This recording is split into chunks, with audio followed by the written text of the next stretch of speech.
কত সুন্দর মদিনা, আমরা কেমনে যাব জানি না। বলেন সবার মদিনায় যাওয়ার ইচ্ছা আছে? বলেন মদিনায় যাওয়ার তৌফিক দেওয়ার মালিক কে? আল্লাহ। সবাই জোরে বলেন মালিক কে? একসাথে বলি, কত সুন্দর মদিনা, আমরা কেমনে যাব জানি না। দয়াল আল্লাহ দয়া করো, দয়াল আল্লাহ পোড়া মনের বাসনা, লা ইলাহা ইল্লাল্লাহ, লা ইলাহা, লা ইলাহা ইল্লাল্লাহ মুহাম্মাদুর রাসূলুল্লাহ। বলেন সাল্লাল্লাহু আলাইহি ওয়া আলা আলিহি ওয়া সাহবিহি ওয়া বারাকা ওয়া সাল্লাম। ওসমান ভাই নামে গেছেন কেন? বসেন বসেন। চট্টগ্রাম জেলার সাতকানি উপজেলার অন্তর্গত ঐতিহাসিক আমিলেশ পশ্চিম ডলু ইসলামিক সুন্নি সমাজ কল্যাণ পরিষদের ব্যবস্থাপনায় অত্র এলাকার মরহুম মরহুমাত কবরবাসীগণের ইসালে সওয়াব ও ঈদে মিলাদুন্নবী, বলেন না সাল্লাল্লাহু আলাইহি ওয়াসাল্লাম উদযাপন উপলক্ষে পঞ্চম বিশাল আজিম ও শান নুরানি মিলাদ মাহফিল 2026। আজকের মাহফিলের সম্মানিত সভাপতি, ইসলামিক সুন্নি সমাজ কল্যাণ পরিষদের সভাপতি জনাব মোহাম্মদ নজরুল ইসলাম সওদাগর। প্রধান বক্তা হিসেবে তকরির করেছেন সাতবাড়িয়ার শাহ আমানত রহমতুল্লাহ আলাইহি দাখিল মাদ্রাসার মুদাররিস মাওলানা মোহাম্মদ রবিউল হাসান দাইমি। তকরির করেছেন বাংলাদেশ নৌবাহিনী স্কুল অ্যান্ড কলেজের সিনিয়র ইংরেজি শিক্ষক জনাব মাওলানা মোহাম্মদ হোসাইন আশরাফি। উপস্থিত উলামায়ে কেরাম, বিশেষ করে দীর্ঘদিন পর আমার সাথে দেখা হলো আমাদের জামিয়া আহমদিয়া সুন্নিয়া আলিয়ার সহপাঠী মাওলানা, আপনাদের এলাকার কৃতি সন্তান মাওলানা ওসমান গনি সাহেব, উপস্থিত অতিথিবৃন্দ, উলামায়ে কেরাম, আমার সামনে বসা মুরব্বীরা, যুবক ভাইরা, মাইকের আওয়াজ যেখানে যাচ্ছে সকল ইসলামী ভাই ও বোনেরা, আপনাদের সবাইকে সালাম জানাচ্ছি। আপনাদের থেকে আন্তরিক জবাব চাই। আসসালামু আলাইকুম ওয়া রাহমাতুল্লাহি ওয়া বারাকাতুহু। এই মাহফিল বসার কারণে, আপনারা আসার কারণে বেজার না খুশি? যারা খুশি তারা আওয়াজ করবেন, যারা খুশি না তারা চুপ থাকলে অসুবিধা নেই। যারা মাহফিল পাওয়ার কারণে খুশি, একবার কণ্ঠ ছেড়ে আমার আল্লাহকে শোনান, জোরে বলেন আলহামদুলিল্লাহ। লাখো কোটি দরুদ ও সালামের হাদিয়া সরওয়ারে কায়নাত সাল্লাল্লাহু আলাইহি ওয়াসাল্লামের নূরানি দরবারে আজকের এই মাহফিল যারা আয়োজন করেছেন এবং আজকের এই মাহফিলে যারা উপস্থিত হয়েছেন, আল্লাহ পাক সবাইকে কবুল করুন, জোরে বলেন আমিন। আমাকে যে একটা বিষয় ওনারা দিয়েছেন, ঈমানদার কারা, বেঈমানের আলামত কি, ঈমানের আলামত কি, এগুলো তো এই সমস্ত বিষয় নিয়ে আলোচনা করার জন্য আমি কোরআনুল কারীমের একটা সূরা আছে সূরাতুল মুমিনুন, কোরআনে ঈমানদারদেরকে নিয়ে, মুমিনুন ঈমানদারগণ, এই শিরোনামে একটা সূরা আছে। এই সূরার প্রথম আয়াতটি আমি তেলাওয়াত করেছি। আল্লাহ তাআলা কোরআনুল কারীমের আয়াত এবং হাদিসে পাকের দলিলের উপরে ভিত্তি করে গ্রহণযোগ্য প্রয়োজনীয় আমলের, ঈমানের, আকীদার কথাগুলো আমাকে বলার, আপনাদেরকে কান লাগিয়ে দিল লাগিয়ে শোনার, বোঝার, আমল করার তৌফিক দেখ। সবাই জোরে বলেন আমিন। আপনারা সবাই আমার কথাবার্তা পরিষ্কারভাবে বুঝতে পারতেছেন? একটু আওয়াজ করেন না কেন? আপনাদের কি বুঝতে কোনো অসুবিধা হচ্ছে? যদি সমস্ত আয়োজন, প্যান্ডেল, লাইটিং, সাউন্ড সমস্ত কিছু চমৎকার, মাহফিল যারা করেছেন তাদেরকে একবার আমরা বলে দেই মারহাবা। আল্লাহ তাদেরকে কিয়ামত পর্যন্ত এই ধরনের মাহফিল বংশ পরম্পরায় জারি রাখার তৌফিক দেখ, আমিন বলেন। সুন্দর চমৎকার মাহফিল। এখন আমাদের দায়িত্ব হচ্ছে একটাই, সেটা হলো কোরআন সুন্নাহর যে বয়ানগুলো করা হবে সেগুলো মন দিয়ে শোনা। বলেন না ইনশাআল্লাহ? আমরা কি শুনতে রাজি আছি না নাই? কারা কারা নারাজ হাত তোলেন। আপনারা কি বুঝে হাত তুলছেন নাকি না বুঝে হাত তুলছেন? আপনারা কি কোরআন হাদিসের আলোচনা শোনার জন্য রাজি আছেন না নাই? যারা রাজি আছেন দুই হাত তোলেন দেখি। এবার বলেন জোরে আল্লাহু আকবার। মন থেকে একবার বলেন ইয়া রাসূলুল্লাহ। আল্লাহ আমাদের আজকের এই মাহফিলকে কবুল করুন। জোরে বলেন আমিন। শুনুন, কোরআনে আল্লাহ বলেছেন কাদ আফলাহাল মুমিনুন, ঈমানদাররা সফল হলো। বলে না ঈমানদাররা কি হলো? সফল হলো। তো ঈমানদার কারা সেটার কিছু প্রমাণ, কিছু বর্ণনা আল্লাহ পরের আয়াতগুলোতে দিয়েছেন। এই যে কোরআনের সূরা মুমিনুন, এই সূরা মুমিনুনের প্রথম 10টি আয়াতের শানে নুজুলে চমৎকার একটা হাদিস এসেছে আবু দাউদ শরীফে।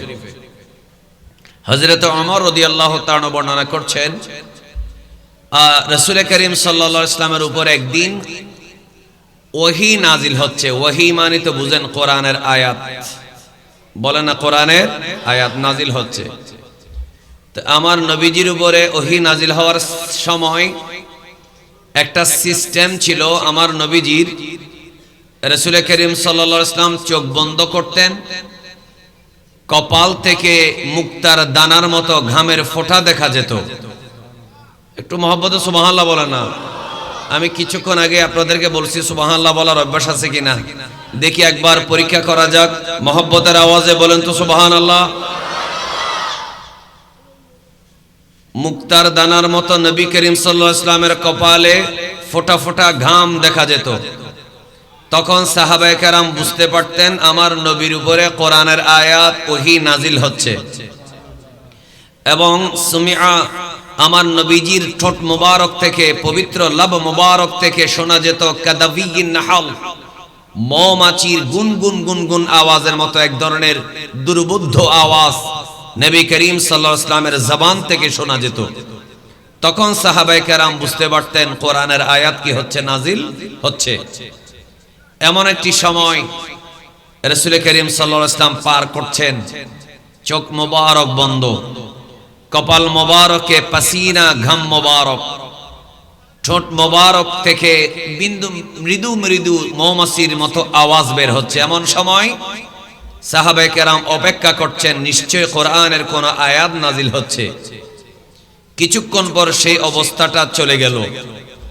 নবী করিম সাল্লাল্লাহু আলাইহি ওয়াসাল্লাম স্বাভাবিক অবস্থায় ফিরে আসলেন।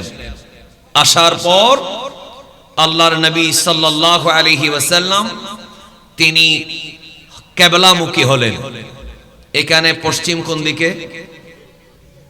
এদিকে না? আচ্ছা, কিবলামুখী হয়ে গেলেন।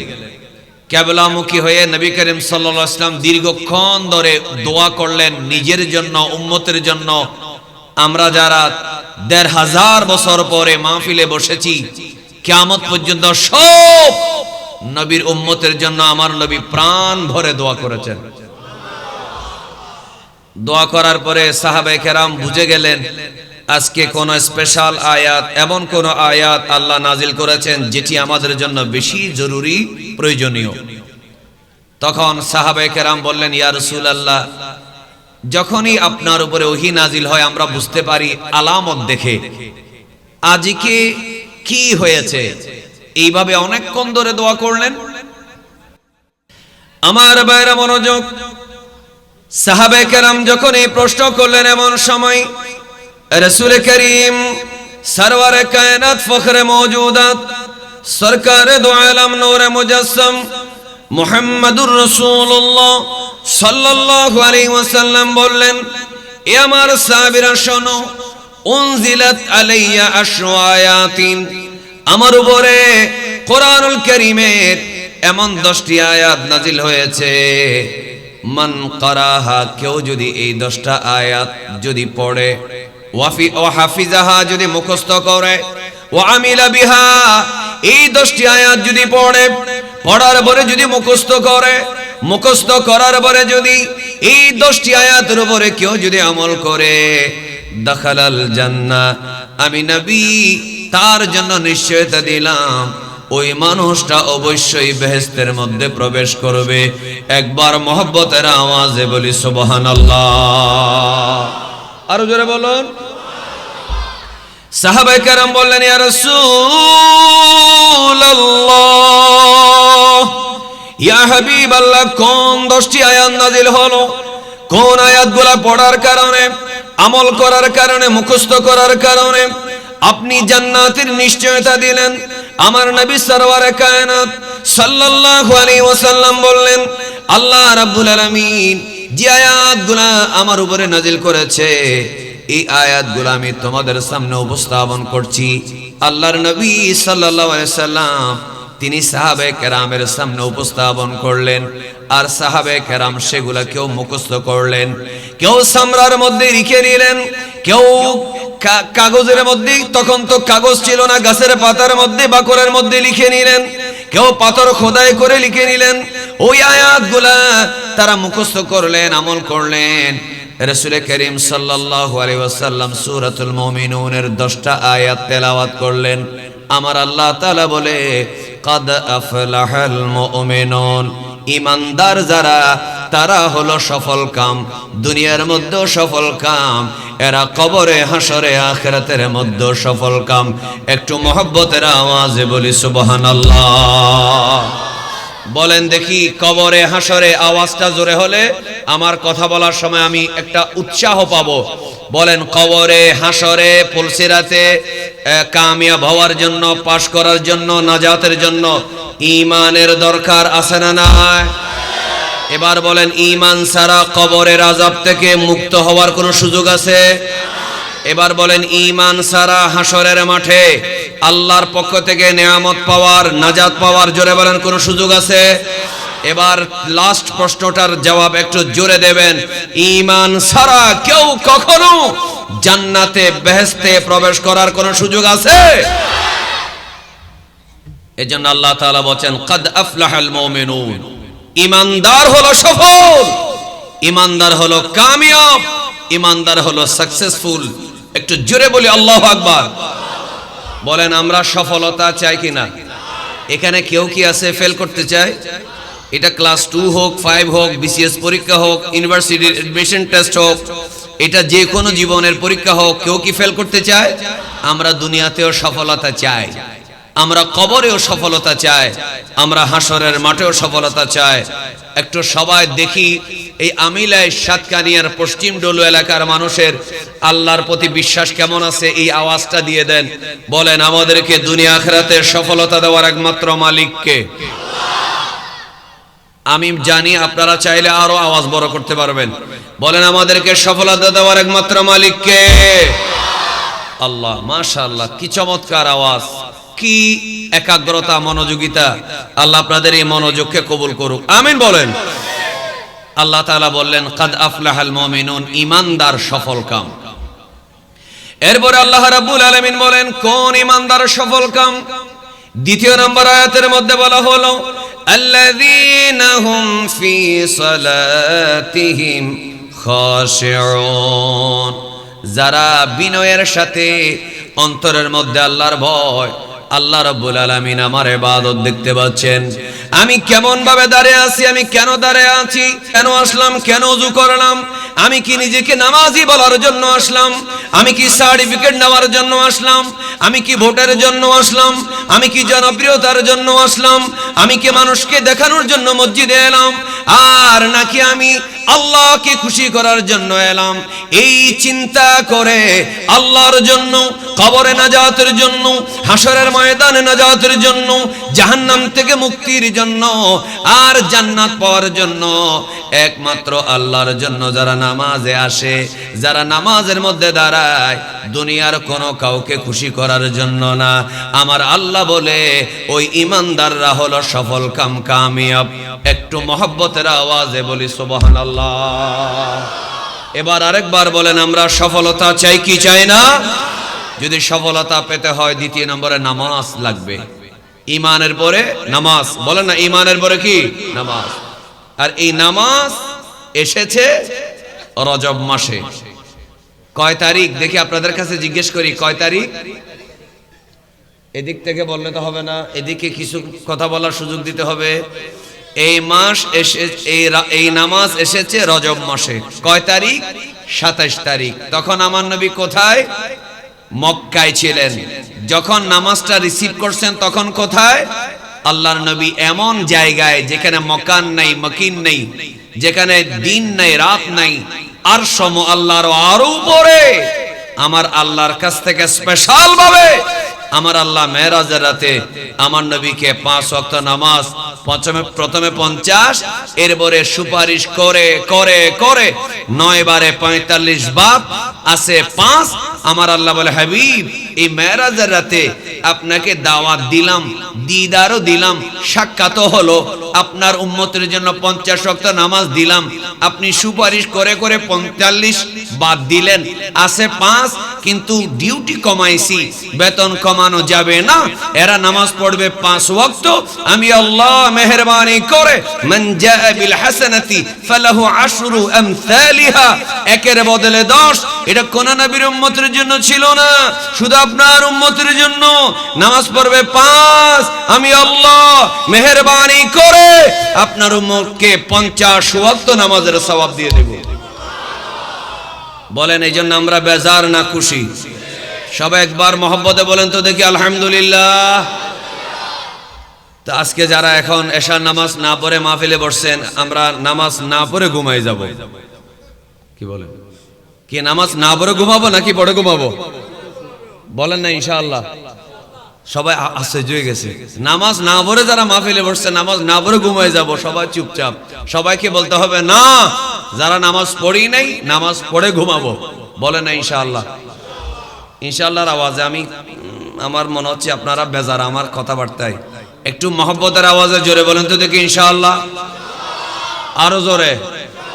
নামাজ ছাড়া সফল হওয়ার কোনো সুযোগ। এরপরে আল্লাহ রাসূল সাল্লাল্লাহু আলাইহি ওয়াসাল্লাম পরপর 10টি আয়াত তেলাওয়াত করলেন। আমি এটা কেন পড়লাম, শানে নুজুল সহ, এটা এই জন্য বুঝাইলাম আপনাদেরকে।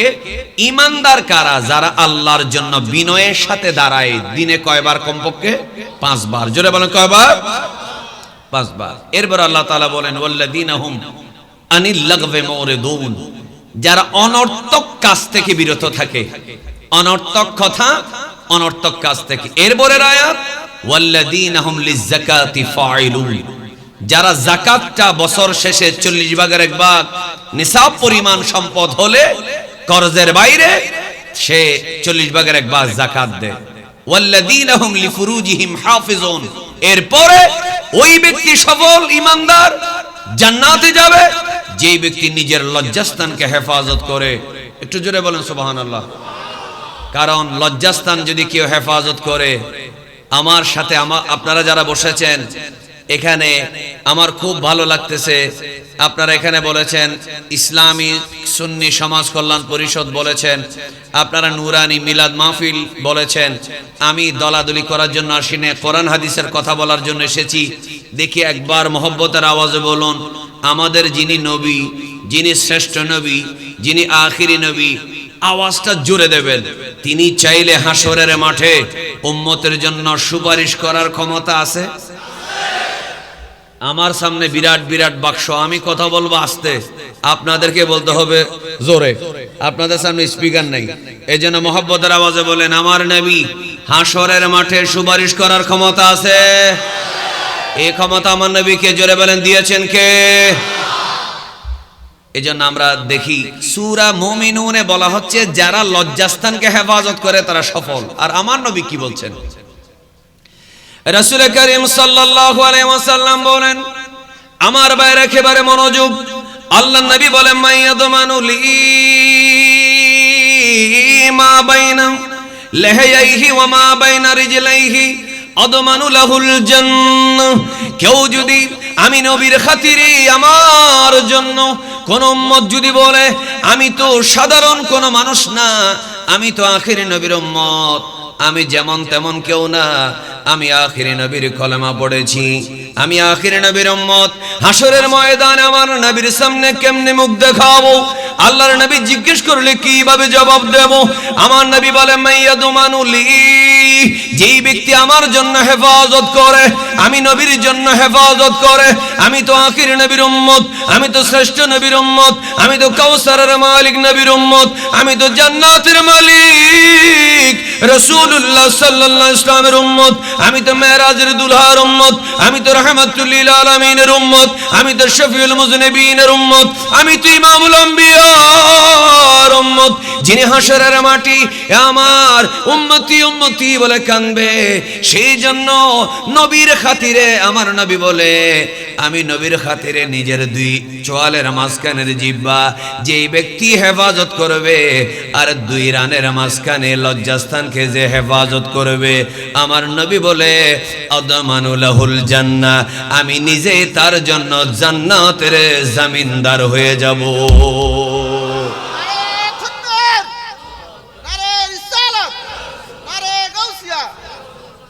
আপনাদের সুবহানাল্লাহর আওয়াজটা যেভাবে হওয়া দরকার আমি সেইভাবে পাই নাই। তাকবীর পরে দিবেন, অসুবিধা নেই, একটা পর্যায়ে গেলে দেওয়া যাবে। আমরা একটু কথাটা আরেকবার শুনি। দেখেন, আমি একজন মাদ্রাসার প্রিন্সিপাল হুজুরের ছেলে, আমি কি চাইলেই অন্য 10টা ছেলের মতো চাইলেই, মনে করেন আমার দাড়ি উঠে নাই, আমি স্কুলে পড়ি, আমি কি চাইলে অন্য 10টা ছেলের মতো সিনেমা হলে ঢুকতে পারবো? সবাই কি বলবে? উনি প্রিন্সিপালের ছেলে। কার ছেলে? তাহলে আমি অপরাধটা কেন করব না? আমি প্যাকেজ অনুষ্ঠানে কেন নাচব না? আমার বাবার খাতিরে। বলেন কার খাতিরে?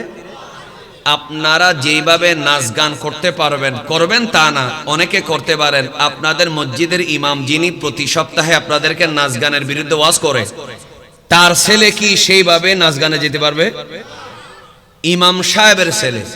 তো আমার নবীজি বলেন মাইয়াদমানুলি, আমার জন্য যে জামিনদার হবে, মা বাইনা লাহাইহি, দুই চোয়ালের মাঝখানের নরম জিহ্বা, ওয়ামা বাইনা রিজলাইহি, দুই পায়ের মাঝখানের নরম লজ্জাস্থান, আমি নবীর খাতিরে, আমি তো আখিরি নবীর উম্মত, আমি কেমনে মিথ্যা কথা বলবো? আমি কেমনে মানুষকে ঠকাবো? আমি কিভাবে আমি মুনাফিকি করব? আমি কিভাবে নাচ গানে অংশগ্রহণ করব? আমি কিভাবে জিনা ব্যভিচার করব? আমি না আখিরি নবীর উম্মত? এই জন্য যে নিজের লজ্জাস্থানকে হেফাজত করবে, আমার নবী বলেন আদমানু লাহুল জান্নাহ, আমি নবী নিজেই তার জন্য বেহেশতের জামিনদার হয়ে যাব। একটু অন্তর থেকে যদি খুশি লাগে, মহব্বতে কি আপনারা বলতে পারবেন না সুবহানাল্লাহ? তাহলে বোঝা গেল আমার নবীজি বেহেশতের জামিনদার হতে পারে। পারে শব্দটা আরেকবার বলতে হবে, আমার নবীজি চাইলে জান্নাতের জামিনদার হতে। এবার বলবেন পারে, এবার শব্দটা আরেকটু জোরে হবে, আমার নবীজি চাইলে উম্মতকে বেহেশত দিতে। বলেন আমার নবীজি চাইলে উম্মতকে বেহেশত দিতে। এজন্য আল্লাহ আমার নবীজি বলছেন, তুমি তোমার জিহ্বাটা হেফাজত করো, তুমি তোমার দুই রানের মাঝখানে লজ্জাস্থানকে হেফাজত করো। আদমানু লাহুল জান্নাহ, আমি তার জন্য জান্নাতের জামিনদার হব। সুবহানাল্লাহ বলেন। এই জন্য আমরা আওয়াজ করে আরেকবার বলুন, আমরা নবীর সুপারিশ চাই কি চাই না? যারা চায় সবাই মহব্বতের আওয়াজে বলি ইয়া রাসূলুল্লাহ। একসাথে জোরে জোরে বলি ইয়া রাসূলুল্লাহ, ইয়া হাবিবাল্লাহ। মহব্বতে বলেন ইয়া রাসূলুল্লাহ। 1 মিনিট, এটা বলার আগে 1 মিনিট কথা বলি। আল্লাহ সবার, সবাই বলেন আল্লাহ সবার। শব্দটা আমি আওয়াজ পাচ্ছি না তো, আরেকবার বলেন আল্লাহ। আমার নবী সবার, বলেন না রাসূলুল্লাহ সাল্লাল্লাহু আলাইহি ওয়াসাল্লাম সবার। কি নির্দিষ্ট দলের না সবার? সুতরাং সবাই আল্লাহর জিকির করতে পারবে, সব দলের মানুষে ইয়া রাসূলুল্লাহ স্লোগান দিতে পারবে। জোরে বলেন, কোনো অসুবিধা নাই। দেখি প্রাণ খুলে বলি সবাই। হাসরের মাঠে যদি আমার কথা ভালো নাও লাগে, ইনশাআল্লাহ ফয়সালা হাসরের মাঠে হবে। এই ইয়া রাসূলুল্লাহ সুরে সুরে পড়েছেন, এটার কি ফায়দা পাবেন ইনশাআল্লাহ। কোনো ঝগড়াঝাটি নয়, প্রাণ থেকে কলব থেকে পড়েন একসাথে জোরে জোরে ইয়া রাসূলুল্লাহ। আর জোরে জোরে ইয়া রাসূলুল্লাহ আপনারি নূরের ঝলক লাগিয়া কবরের আঁধার যাবে চলিয়া ওগো দিয়েন গো দেখা কবরে আসিয়া ইয়া রাসূলুল্লাহ মোহাব্বতে জোরে জোরে বলি ইয়া রাসূলুল্লাহ এবার গলা ছেড়ে দরুদ শরীফ আল্লাহুম্মা সাল্লি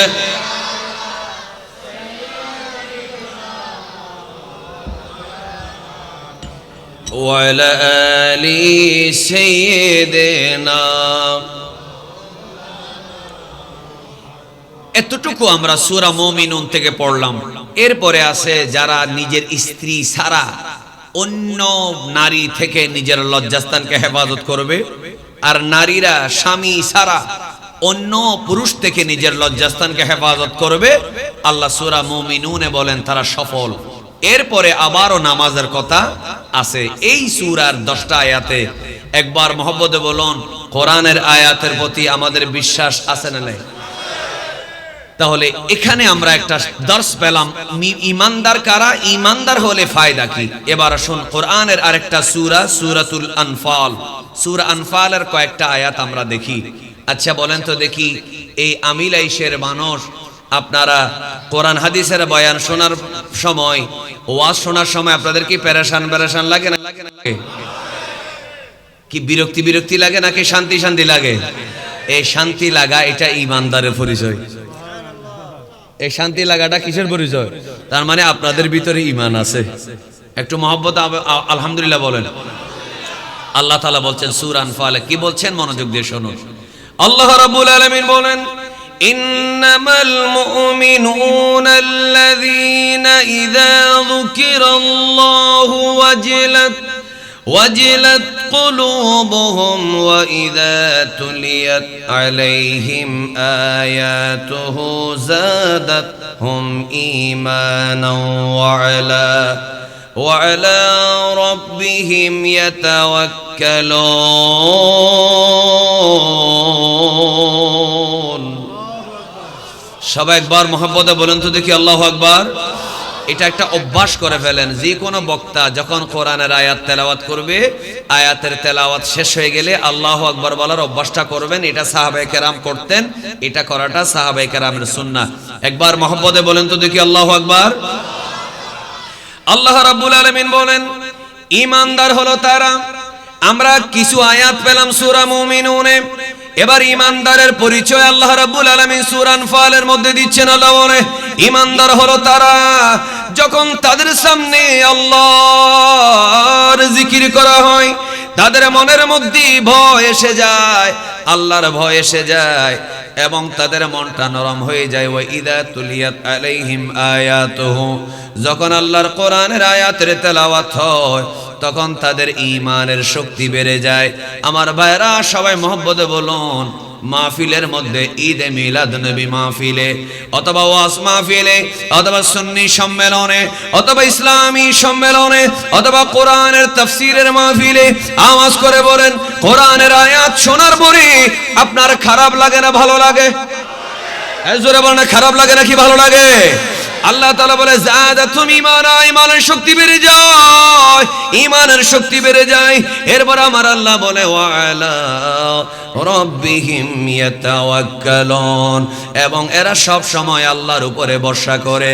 এবার মহব্বতের আওয়াজে বলুন, আমাদের জীবনে মরণে ঘরে বাইরে, রাজনীতিতে কাজে কর্মে পরিবারের সমাজে কবরে দুনিয়ায় হাসরে একমাত্র ভরসা কার উপরে? আল্লাহর উপরে। বলেন না কার উপরে? এরপরে আল্লাহ রাব্বুল আলামিন বলেন আল্লাযীনা ইউকিমুনাস সালাতা ওয়া মিম্মা রাযাকনাহুম ইউনফিকুন। এরপর আল্লাহ তাআলা বলে ঈমানদার হলো তারা যারা নামাজ কায়েম করে এবং যারা আমার দেওয়া রিজিক থেকে যারা ব্যয় করে। সুবহানাল্লাহ বলেন। এরপর আল্লাহ রাব্বুল আলামিন বলেন উলাইকা হুমুল মুমিনুনা হাক্কা লাহুম দারাজাতুন ইনদা রাব্বিহিম ওয়া মাগফিরাতুন ওয়া রিজকুন কারীম।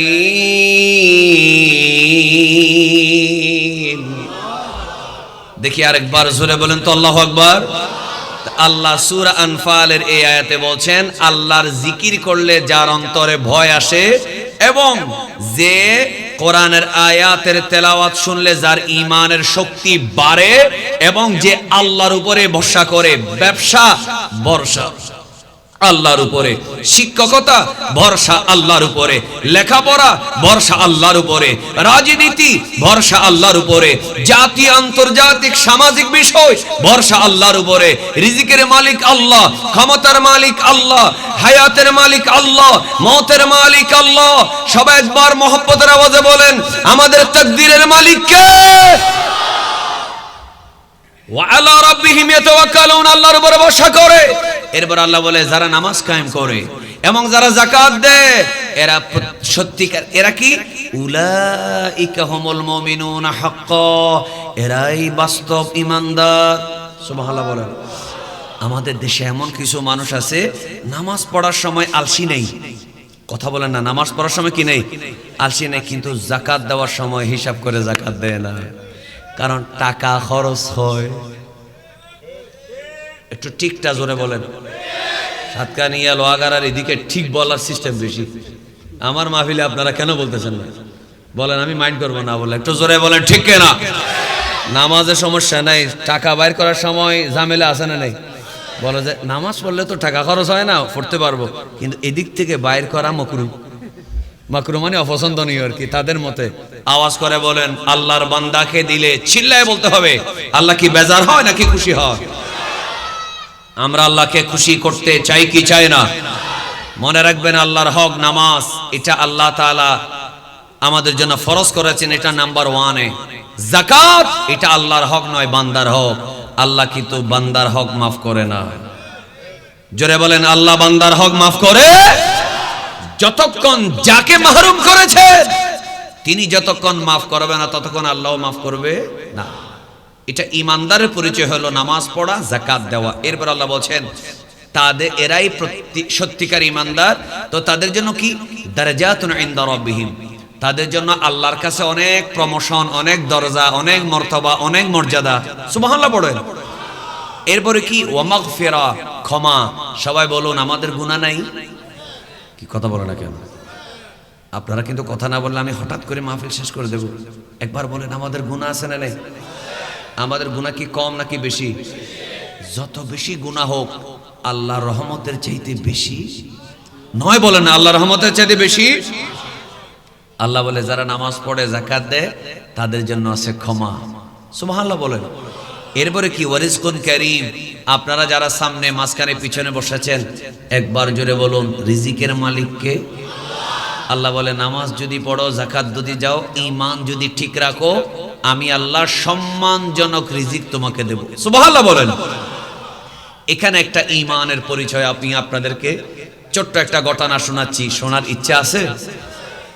আমরা হাদিসের আলোকে আলোচনা করব ইনশাআল্লাহ। বলেন না ইনশাআল্লাহ? কোরআন এবং হাদিস। হায়াতুস সাহাবা নামক একটা কিতাব আছে, শেখ ইউসুফ কান্দলবি তিনি এই কিতাবটা লিখেছেন। এটার ৩য় খণ্ডে একটা চ্যাপ্টার আছে, ওই চ্যাপ্টারের নাম হচ্ছে সিমাউহুম কালাম আহলিল কুবুর। এমন এমন কিছু সাহাবী ছিলেন যাদেরকে আল্লাহ এমন ক্ষমতা দিয়েছেন, তারা কবরবাসীদের কথা শুনতেন। এমন সাহাবীও রাসূল করিম সাল্লাল্লাহু আলাইহি ওয়াসাল্লামের ছিল যারা কবরের ভিতর থেকে কথা বলতে পারতেন। সুবহানাল্লাহ কি বাড়ি যে বলবেন নাকি মাহফিলে বলবেন? তো মাহফিলে যদি বলেন, একটু মহব্বতের আওয়াজে বলেন তো সুবহানাল্লাহ। ওয়াশকো আছে তো মাশাআল্লাহ। আপনাদের খারাপ লাগতেছে? আচ্ছা, এই চ্যাপ্টারের মধ্যে বড় চমৎকার একটা ঘটনা আছে। এক সাহাবী রাসূল করিম সাল্লাল্লাহু আলাইহি ওয়াসাল্লামের এই দুনিয়া থেকে যাওয়ার পরে খলিফা সিদ্দিক আকবর, তিনি ছিলেন 2 বছর। এরপরে হযরত ওমর রাদিয়াল্লাহু তাআলা খলিফা হলেন। এটা আপনারা জানেন কিনা? তার সময়ে মদিনায় একটা যুবক ছিল।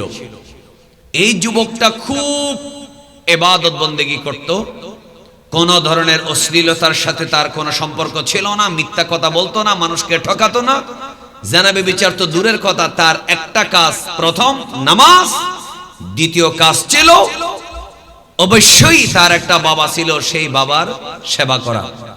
সুবহানাল্লাহ। নামাজ পড়া এবং বাবার কি করা? সেবা করা। আপনাদের যাদের যাদের বাবা আছে, আপনাদের বাবার সেবা করা এটা কি নফল না ফরজ? বলেন নফল না ফরজ? আল্লাহ বলেছেন ওয়াকাদা রাব্বুকা আল্লা তা'বুদু ইল্লা ইয়্যাহু ওয়া বিল ওয়ালিদাইনি ইহসানা। একটু জোরে বলেন আল্লাহু আকবার। ইমানদারের পরিচয় বলছি, মনোযোগ। আমি আমার সাবজেক্ট থেকে ডানে বামে যাব না, অনেক কথা আমার বলার ইচ্ছা, কিন্তু আপনারা যেহেতু সাবজেক্ট দিয়েছেন আমি এদিক ওদিক গেলে আপনারা মনে কষ্ট নেবেন, কিন্তু এই সাবজেক্টের কথা খুব সুন্দর। যদি আল্লাহ আমাকে বলার তৌফিক দেয়, আপনারা যদি শোনার জন্য আগ্রহী থাকেন, আল্লাহ আমাকে বলার তৌফিক দেয়, আমিন বলেন। ওই যুবকের একটা সিস্টেম ছিল, বাবা ছিল পঙ্গু, ঘরে বসে থাকতো, চলাফেরা করার তেমন ক্ষমতা ছিল না, একেবারে বয়স্ক মানুষ, রাস্তাঘাটে তেমন বের হতেন না, শুধু ওই বৃদ্ধ মানুষটা ঘরেই থাকতো। ছেলে ছিল একটা, ওই ছেলেটা বাবার খেদমত করত, 5 ওয়াক্ত নামাজ পড়তো, কোনোদিন নামাজ কাজা করে নেই। হঠাৎ করে একদিন সে যখন এশার নামাজ পড়ে ঘরে আসতেছে, রাস্তার আঁধার রাস্তার পাশে এক মহিলার ঘর ছিল, যুবতী সুন্দরী নারী। ওই নারী দরজা খুলে হাতের মধ্যে একটা চেরাগ নিয়ে, তখন চেরাগ ছিল কিনা কথা বলে না কেন? তেলের চেরাগ, তেল দিয়ে যে চেরাগগুলো জ্বালানো হয় কেরোসিন দিয়ে, চেরাগ নিয়ে, কুপি বাতি নিয়ে দাঁড়িয়ে আছে এক মহিলা। দাঁড়িয়ে ওই যুবক ছেলেটাকে এভাবে হাত চানি দিয়ে ডাকতেছে। দেখি আপনারা বলেন তো দেখি, যুবকটা কি খারাপ ছেলে নাকি ভালো ছেলে? একটা বাবার ভক্ত, বাবার জন্য মাও নাই তার, শুধুমাত্র সেই নিজেই বাবার খেদমত করে, এক বাপের এক ছেলে, বাবা আবার চলাফেরা করতে পারে না, টাকা পয়সা কামাতে পারে না, এখন এই ছেলে নামাজও পড়ে, বাবার খেদমত করে, দুই পেট অনুযায়ী যা কামানোর তা কামায়। সুবহানাল্লাহ বলেন। ওই ছেলেটা ওই নারীর দিকে ফিরেও তাকালো না, সোজা করে চলে গেল। এভাবে একদিন, 2 দিন, 3 দিন, প্রতিদিন রাতের বেলা এশার নামাজ পড়ে যখন সবার শেষে মসজিদ থেকে বের হয়ে ঘরের দিকে যায়, প্রতিদিন ওই মহিলা রাস্তায় দাঁড়িয়ে, তার ঘরের দরজায় দাঁড়িয়ে এইভাবে ডাকে, একটু আসো তোমার সাথে কথা বলি। মনে রাখবেন, মানুষ যত দুশ্চরিত্র হোক, সে বিয়ে করার সময় একটা পরদানসীন মেয়ে খুঁজে। মহিলা সে যতই খারাপ হোক ভালো হোক, আমি একটা মার গর্ভ থেকে এসেছি, নারীর প্রতি আমাদের শ্রদ্ধাবোধ আছে, মেয়েদের মধ্যেও ভালো খারাপ আছে না নেই? যতই খারাপ হোক, সে সবে বরাতে, সবে কদরে আল্লাহর কাছে দোয়া করে আমার স্বামী যেন চরিত্রবান হয়, ঠিক কিনা বলেন না? এই জন্য ওই মহিলাটা প্রতিদিন ওই ছেলেটাকে হাত চানিয়ে দিয়ে ডাকতো, শুধুমাত্র একটা ভালো ছেলেকে বিয়ে করার আশায়। কথা কি বুঝতে পারতেছেন আপনারা? প্রতিদিন ওই ছেলেটা তার দিকে তাকায় না, আসা যাওয়া করে চলে যায়।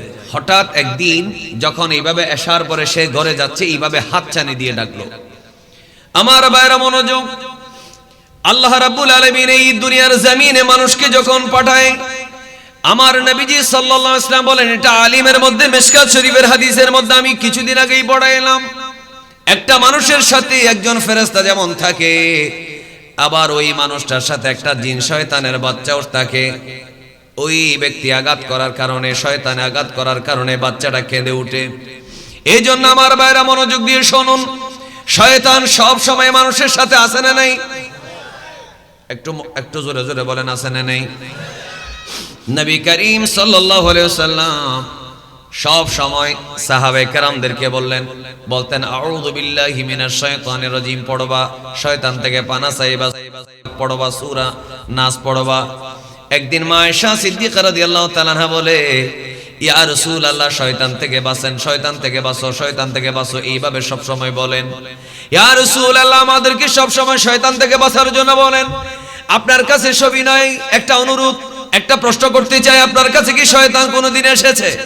এই কথা বলার পরে আমার নবী সরওয়ার কায়নাত সাল্লাল্লাহু আলাইহি ওয়াসাল্লাম বলেন, আয়েশা তুমি শুনো, সব মানুষের কাছে যেভাবে শয়তান আসে, আমার কাছেও ইবলিসের একটা বাচ্চা আসছিল। কিন্তু আমি নবীর সাথে তো তার কোনো জারিজুরি চলবে না, তার কোনো ক্ষমতা চলবে না। আমার কাছে আসার পরে আমি তাকে কলমা পড়াইয়া মুসলমান বানাইয়া ফেলেছি।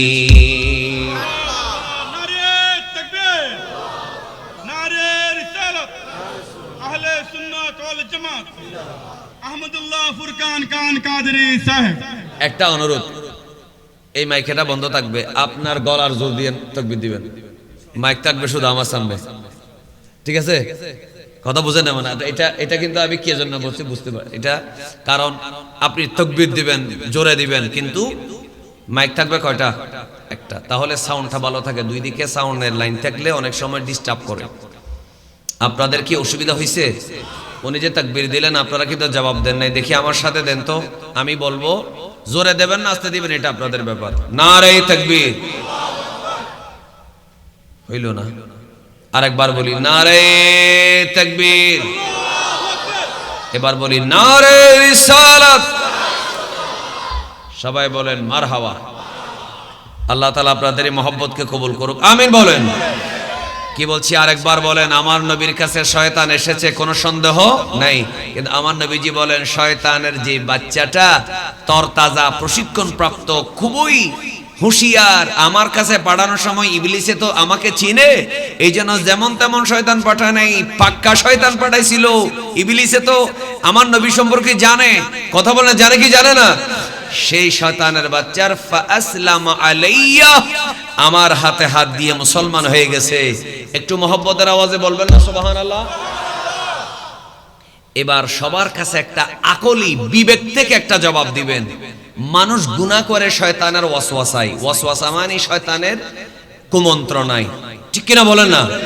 আমি করি, আপনি করেন, বুজুর্গ বলেন, আলেম বলেন, মুফতি বলেন, মুহাদ্দিস বলেন, বাইতুল মুকাররম থেকে যে কোনো মসজিদের খতিব বলেন, যে কোনো মাদ্রাসার মুহাদ্দিস বলেন, যে কোনো দলের মুফাসসির বলেন, যে কোনো দলের বক্তা বলেন, যে কোনো সময় শয়তানের প্ররোচনায় পড়তে পারে। কিন্তু আমার ভাইয়েরা একবার বলুন, শয়তানের প্ররোচনায় তো মানুষ গুনাহ করে, কিন্তু যেই নবী, যেই শয়তান আমার নবীকে মিসগাইড করতে এসেছে, সেই শয়তানকে যদি আমার নবী নিজেই কলমা পড়ায় মুসলমান বানায় ফেলে, এবার বলুন আমার নবীজির কি কোনো গুনাহ থাকতে পারে? এজন্য নবী হচ্ছেন মাসুম। সুবহানাল্লাহ বলেন। বলেন নবী হচ্ছে কি? শয়তানে আপনাকে নামাজ কাজা করায়, শয়তান আপনাকে যাকাত দিতে মানা করে, শয়তানে বলে যে ও সুন্দর আছে, একটু ভালো করে দেখ, ঠিক কিনা বলে না? এইটা একটু নে, কিছু ঘুষ খা, কিছু সুদ খা, কি হইবে, অসুবিধা নেই, কিছু খাইতে পারে। শয়তানেই তো আপনাকে গুনাহ করায়।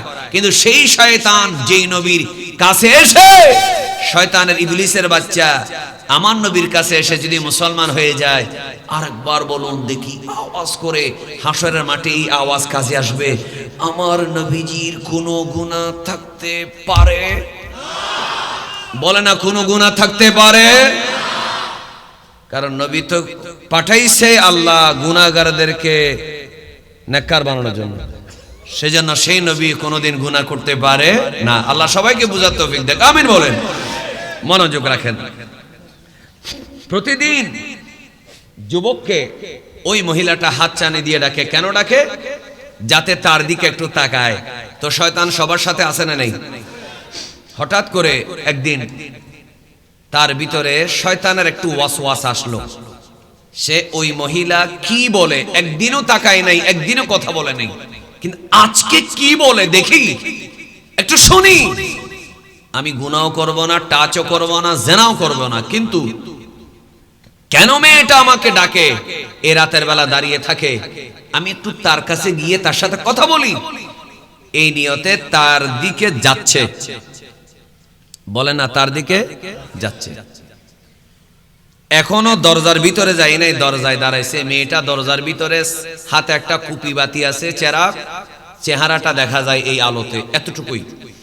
আর ওই যুবক ছেলেটা মসজিদ থেকে যাওয়ার সময় দীর্ঘদিন 10 দিন, 1 মাস, 15 দিন, 2 মাস ডাকার পরেও ওদিকে ভ্রুক্ষেপ করেন নাই, তাকাই নাই। আজকে একটু তার দরজায় গেল, কি বলে একটু শোনার জন্য। হঠাৎ করে তার ভিতরে আল্লাহর ভয় এসে গেল। সুবহানাল্লাহ বলেন।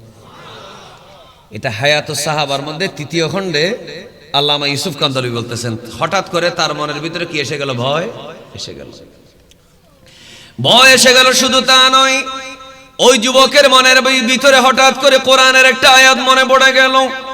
তিনি হঠাৎ সূরা আরাফ 201 নম্বর আয়াত হঠাৎ করে তার মনে পড়ে গেল। তিনি পড়ে দিলেন, ইন্নাল্লাযীনা তাকাউ ইযা মাসসাহুম তাইফুম মিনাশ শাইতানি তাযাক্কারু فإذا هم مبصرون।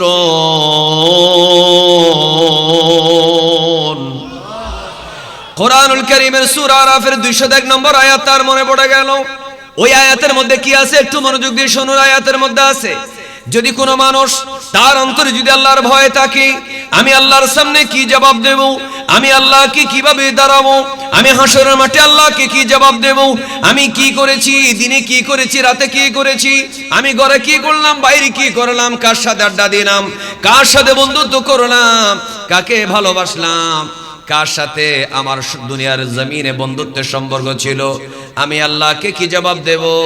এই তাকওয়া যার মধ্যে থাকে, ইদা মাসসাহুম তাইফুম মিনাশ শাইতানি, শয়তান যখন তাকে ওয়াসওয়াসা দেয়, কোন শয়তান যখন তাকে স্পর্শ করে, একটু মেয়েটার কাছে যা, একটু মেয়েটার সাথে কথা বল, একটু আড্ডা দে, যখন শয়তান ওয়াসওয়াসা দেয়, তাযাক্কারু, হঠাৎ করে সে সতর্ক হয়ে যায়, ফাইদা হুম মুবসিরুন, তার মনের দৃষ্টিশক্তি হঠাৎ করে খুলে যায়। আমি কি করছিলাম, আমি আল্লাহকে কি বলবো, আল্লাহ আমি তোমাকে কি জবাব দেব, আমি এতদিন তাকে ইগনোর করেছি, আমি তার সাথে কথা বলি নাই, আড্ডাবাজি করি নাই, আজকে কেন গেলাম, এই সময়টার জবাব আমি আল্লাহকে কি দেব। এই ভয় যখন তার মনের ভিতরে এসে গেল, সাথে সাথে যুবকটা ওই মহিলার ঘরের দরজায় বেহুশ হয়ে রাস্তার মধ্যে পড়ে গেল।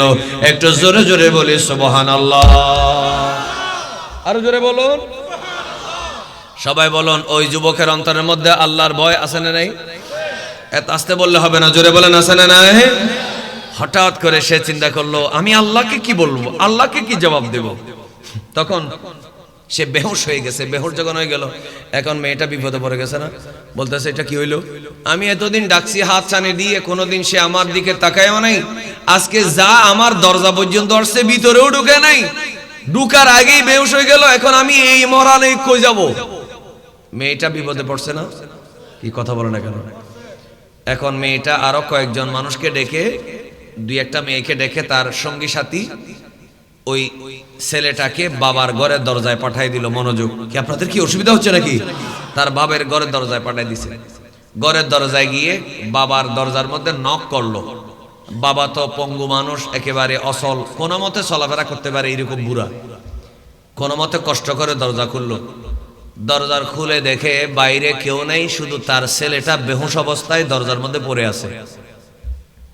তাড়াতাড়ি ছেলেকে আস্তে ধরে নিয়ে টেনে টেনে টেনে, বুড়া মানুষ তো, ঘরের ভিতরে ঢুকালো, ঢুকায় শোয়াই দিল বেহুশ।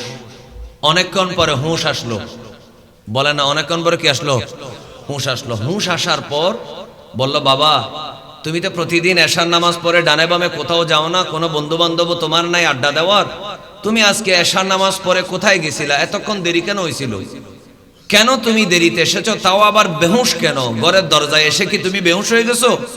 বলে, বাবা না, আমার একটা ঘটনা হয়েছে, আমি ঘটনাটা আপনাকে বুঝাই বলি। বলে বলো। বলো, আমাকে প্রতিদিন একটা মেয়ে ডাকে, তো তুমি কোনোদিন তার সাথে কথা বলছো? বলে, বলি নাই। আব্বু তোমার প্রতি আমার বিশ্বাস আছে, আমি আমার ছেলেকে চিনি। সুবহানাল্লাহ বলেন। কিরে এত আওয়াজ হলে হবে না তো, একটু মহব্বতে বলে না সুবহানাল্লাহ। আমাদের এই জেনারেশনের অনেক ছেলেরা মনে করেন আমি খুব স্মার্ট, আমি খুব কাবিল, কিন্তু আপনি জানেন না আপনার মা বাপে আপনারে পুরা চিনে। নিজেকে এত সাধু মনে করার কোনো সুযোগ নেই, কারণ আপনাকে ওরা জন্ম দিছে, ঠিক কিনা বলেন না? এই জন্য আমাদের আনসারী সাহেব হুজুর বলতো হাদিসের ক্লাসে, তোমরা নিজেকে বেশি স্মার্ট মনে করো না, তোমরা যে পেপার পত্রিকা পড়ো, তখন তো ফেসবুক বের হয় নাই, আমরা পেপারে হাসিও পড়ি, তোমরা যেগুলো দেখো এগুলো আমরা দেখি, আবার তোমরা যখন থেকে দুনিয়াতে আসো নাই সেগুলো আমরা দেখছি। সুতরাং নিজেকে বেশি চালাক মনে করার কোনো সুযোগ নাই। এই জন্য ভাইরা আমার, মা বাবা কিছু বুঝে না, আমি সব বুঝি, এই চিন্তা করার জোরে বলেন কোনো সুযোগ নাই, মনোযোগ। তখন ওই যুবক বলল, আব্বু প্রতিদিন ডাকে, কোনোদিন যাই না, আজকে গেছি। তো গেছো, ভিতরে ঢুকেছো? বলে ঢুকি নাই। তো কি হয়েছে? আমি সূরা আরাফের 201 নম্বর আয়াত আমার মনে পড়ে গেছে। তো মনে পড়লো, তো কি হয়েছে? মনে পড়ার সাথে সাথে আমি আল্লাহর ভয় আমার ভিতরে এসে গেছে, আসার সাথে সাথে আমি বেহুশ হয়ে পড়ে গেছি। সুবহানাল্লাহ বলেন। কোরআনের আয়াত মনে পড়ছে, তুমি বেহুশ হয়ে গেছো আল্লাহর ভয়ে? বলে হ্যাঁ আব্বু। তারপরে আমাকে মনে হয় এরা এখানে এনে দিছে দরজায়। বলে যে আয়াতটা পড়ে তুমি আল্লাহর ভয়ে বেহুশ হয়ে গেছো, এটা তো ঈমান আর তাকওয়ার পরিচয়, তুমি আয়াতটা আরেকবার আমাকে পড়ে শোনায় দাও। দেখি আরেকবার মহব্বতে বলেন তো সুবহানাল্লাহ। বাবা যখন বলল তুমি আরেকবার আয়াতটা আমাকে শোনায় দাও, সাথে সাথে ছেলে আবার বলল, ইন্নাল্লাযীনা তাকাউ ইযা মাসসাহুম তাইফুম মিনাশ শাইতানি তাযাক্কারু ফাইযা হুম মুবসিরুন। আল্লাহু আকবার।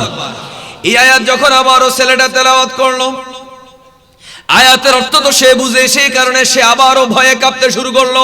আল্লাহ আমি কি করলাম, আমি কি করলাম? হাসরের মাঠে আমি আল্লাহকে কি জবাব দেব? আমি কেন একটা বেগানা নারীর সাথে কথা বলতে যাচ্ছিলাম? এই ভয় আবারও তার ভিতরে এসে গেল। বাবাকে আয়াতটা শোনানোর সময় সাথে সাথে আবারও সে বেহুশ হয়ে গেল। বাবা দেখে, নড়াচড়া করে দেখে ছেলের শরীরে প্রাণ নেই, সাথে সাথে ছেলে ইন্তেকাল হয়ে গেছে। ইন্না লিল্লাহি ওয়া ইন্না ইলাইহি রাজিউন। একবার সবাই মহব্বতের আওয়াজে বলুন, হায়াতের মালিক কে? নামাজি যে, তারও কিন্তু হায়াত শেষ হবে, বেনামাজির হায়াতও শেষ হবে। যে মদ খায় তারও হায়াত, যে মদ খায় না তারও হায়াত শেষ হবে। যে ঘুষ খায়, সুদ খায়, তারও হায়াত শেষ হবে। যে সুদ ঘুষ খায় না তারও হায়াত শেষ হবে। এই জন্য একবার মহব্বতে বলুন, এই জীবনে অল্প সময়ের জন্য আমরা এসেছি, আমার আল্লাহর ভয় আমাদের অন্তরে রাখার দরকার আছে না নেই? একটু মহব্বতের আওয়াজে বলেন, আনার দরকার আছে না নেই? আপনার ভিতরে যদি আল্লাহর ভয় থাকে, এটা হচ্ছে আপনার ঈমানের পরিচয়। আর আপনার ভিতরে যদি আল্লাহর ভয় না আসে, সুদ খাচ্ছেন, আপনার অপরাধ বোধ জাগে না। আপনি ঘুষ খাচ্ছেন, আপনার মধ্যে ভয় আসে না। আপনি নামাজ কজা করছেন, এক ওয়াক্তের পরে 2 ওয়াক্ত, একদিনের পরে 2 দিন, এক সপ্তাহের পরে 2 সপ্তাহ, এক মাসের পরে 2 মাস, এই বছর ওই বছর নামাজ কাজা করছেন, আপনার ভিতরে ভয় আসে না, অনুতাপ আসে না, অনুশোচনা আসে না। এটা হলো ঈমান না থাকার পরিচয়। আর আল্লাহর ভয় এসে যাওয়া, একটা পাপ করার সাথে সাথে, এটা হচ্ছে ঈমানের পরিচয়। একবার সবাই জোরে জোরে বলুন, আমরা ঈমান লইয়া কবরে যাইতে চাই কি চাই না? এই জন্য আমার ভাইরা মনোযোগ। ওই ছেলেটা যখন বেহুশ হয়ে গেল, মারা গেল, বাবা তো বিপদে পড়ে গেল, আমি আমার ছেলেকে নিয়ে কি করব? হঠাৎ করে আশেপাশের কয়েকজন মানুষকে যখন ডাক দিল, তাকে গোসল দেওয়া হলো, কাফন পরানো হলো। রাতের বেলা তাকে জানাজা পড়াইয়া, কয়েকজনে জানাজা পড়াইয়া তাকে দাফন করে ফেললো। দাফন করার পরে যখন ফজরের সময় হলো, ফজরের নামাজের পরে এলাকার মানুষে বলে, হুজুর, ওই যে যুবকটা যার একটা বুড়া বাবা আছে, 5 ওয়াক্ত নামাজ কোনোদিন কাজা করে না, এই ছেলেটা গত রাতের বেলা মারা গেল। ওই ছেলেটা যদি মারা যায়, আমাকে কেন জানাজার মধ্যে ডাকলা না? বলো, হুজুর আপনাকে জানাজায় কেন ডাকেন আমরা জানি না। বলে চলো আমরা তার বাবার কাছে যাব। বাবার কাছে গিয়ে বললো, আমাকে কেন বলেন না আপনার ছেলে মারা গেল, আমি কি জানাজার মধ্যে শরীক হইতে পারি না? এমন সময় বাবা বলল, সারাদিন আপনি খেলাফতের দায়িত্ব পালন করেন, মুসলিম জাহানের দায়িত্ব পালন করেন, এই মধ্যরাতের মধ্যে আপনার কষ্ট হবে। জানাজার নামাজ ফরজে কিফায়া, কয়েকজনে আদায় করলে হয়ে যায়, এই জন্য আপনাকে কষ্ট দিতে চাই নাই। সুবহানাল্লাহ বলেন। এই কারণে আমরা ছেলেকে দাফন করে ফেললাম। এমন সময় ওই হযরত ওমর রাদিয়াল্লাহু তাআলা বললেন, বাবা তুমি বলো তো দেখি, আপনি একটু বলেন আপনার ছেলে কিভাবে মারা গেল। বলে এই ঘটনা, এই ঘটনার কারণে আমার ছেলে মারা গেল। এমন সময় হযরত ওমর রাদিয়াল্লাহু তাআলা বাবাকে বললেন, আমাকে একটু কবরস্থানটা দেখিয়ে দেন। হযরত ওমর রাদিয়াল্লাহু তাআলা কবরস্থানের কাছে গেলেন। আমার নবীর অনেক সাহাবী হযরত ওমর রাদিয়াল্লাহু তাআলার সাথে, ওনার সাথে একই সাথে কবরস্থানের মধ্যে গিয়েছেন। কবরস্থানে যাওয়ার পরে আসসালামু আলাইকুম ইয়া আহলাল কুবুর বলে সালাম দিলেন। কবর জিয়ারতের দোয়া আছে না নাই? একটু জোরে বলেন, আছে না নেই? কবর জিয়ারতের দোয়া করলেন। কবর জিয়ারতের দোয়া করার পরে এবার তিনি কোরআনের একটা আয়াত পড়লেন, যে আয়াত কোনোদিন পড়ে না। কোরআনুল কারীমে সূরা আর রহমান, জোরে বলেন আছে না নেই? সূরা আর রহমানের একটা আয়াত পড়লেন, ওয়ালিমান খাফা মাকাম রাব্বিহি জান্নাতান।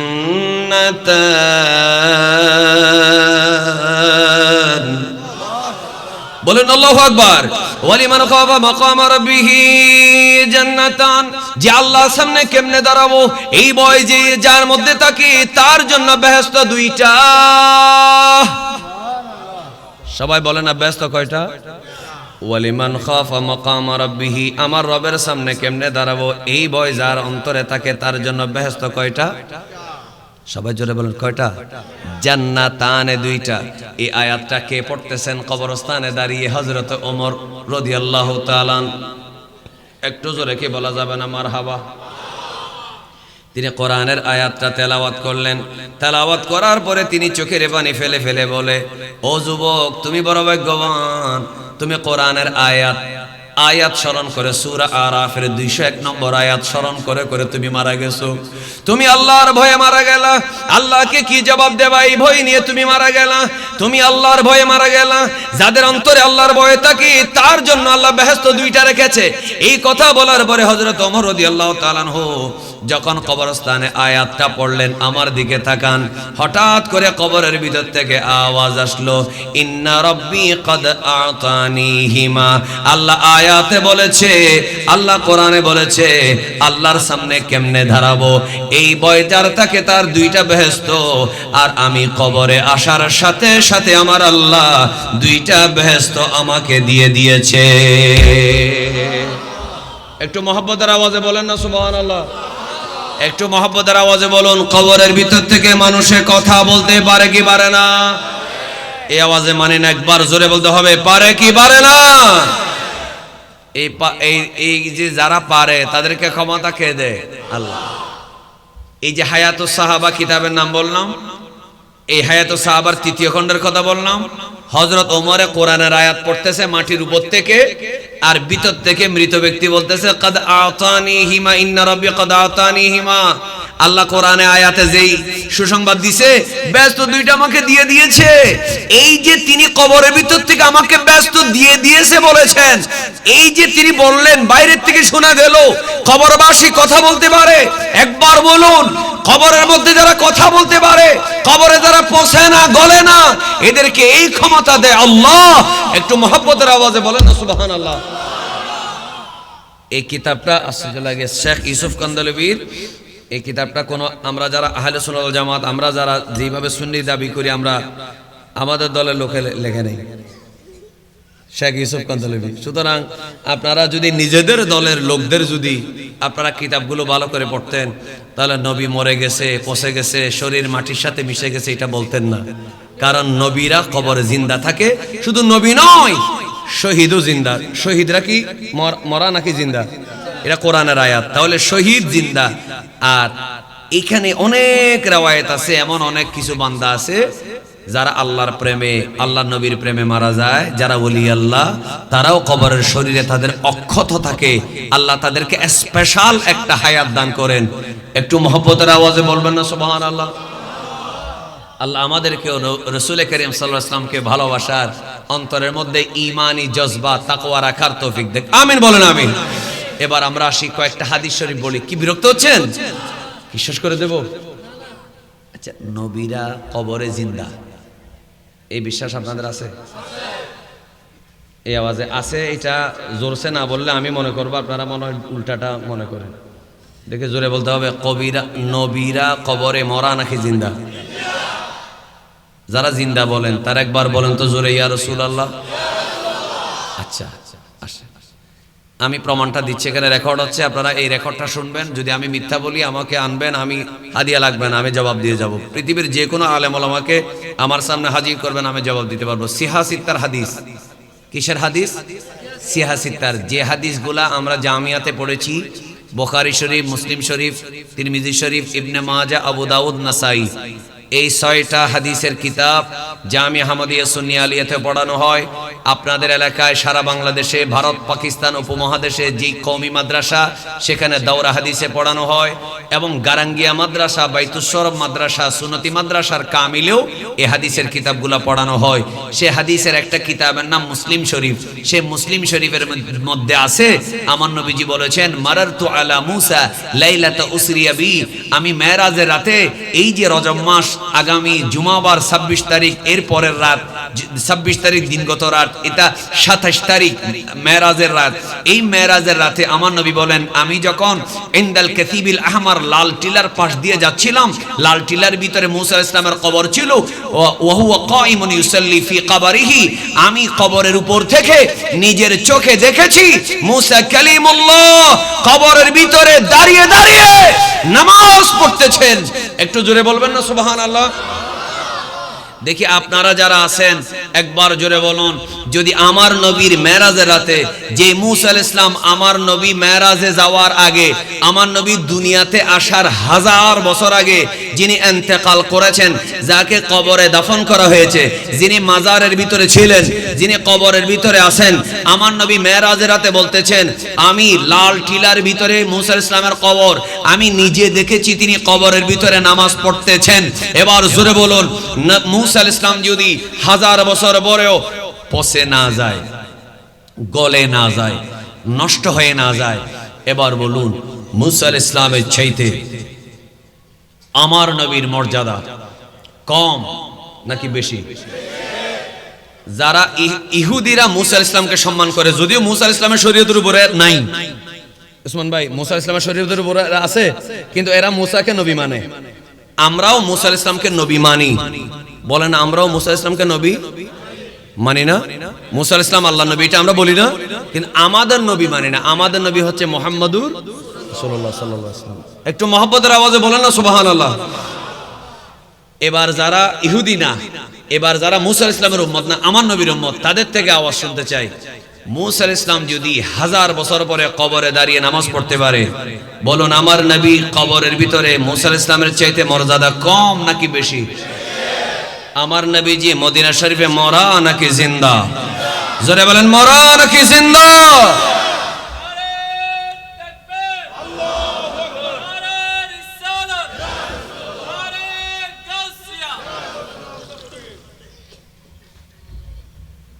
আপনারা কি মনে কষ্ট আনতেছেন? মনোযোগ রাখবেন। এবার বলি দ্বিতীয়টা, দেখি আওয়াজ আরো বড় হইতে হবে। মুসা আলাইহিস সালাম কবরে নামাজ পড়তেছেন, এরপরে আমার নবীজি যখন মেরাজের রাতে ইয়াতে গেলেন, এদিকে দেখেন প্লিজ, আপনারা হাঁটাহাঁটি করলে আমার মানে হচ্ছে, আপনারা যে কোনো এক জায়গায় স্ত্রী বসেন, বসেন না, বসেন না, এক জায়গায় বসেন না প্লিজ, হাঁটাহাঁটি করিয়েন না, কারণ আপনি মুভমেন্ট করলে আপনার দিকে মানুষ দেখতেছে। এই জন্য মাহফিলের একটা সিস্টেম হচ্ছে স্থির থাকা। আমি অস্থির হইলে আপনি আমাকে শান্তিতে রাখবেন, আপনারা যেভাবে অস্থিরতা করতেছেন আমার তো কথা আসতেছে না। এক জায়গায় বসে থাকেন, সমস্যা নাই। এখানে যারা আছে সবাইকে আমি আলহামদুলিল্লাহ, আল্লাহ তাআলা, কারণ চেহারা দেখেই তো বোঝা যায়, আলহামদুলিল্লাহ বলে, এই জন্য অস্থির হওয়ার কোনো দরকার নাই। এবার দ্বিতীয় কথা বলি, রাসূল করিম সাল্লাল্লাহু আলাইহি ওয়াসাল্লাম যখন বাইতুল মুকাদ্দাসে গেলেন, কোথায় গেলেন? বাইতুল মুকাদ্দাসে গেলেন। বাইতুল মুকাদ্দাসে মেরাজের রাতে যখন গেলেন, তখন সেখানে দেখেন সব নবীরা আমার নবীর পিছনে নামাজ পড়ার জন্য দাঁড়িয়ে আছে।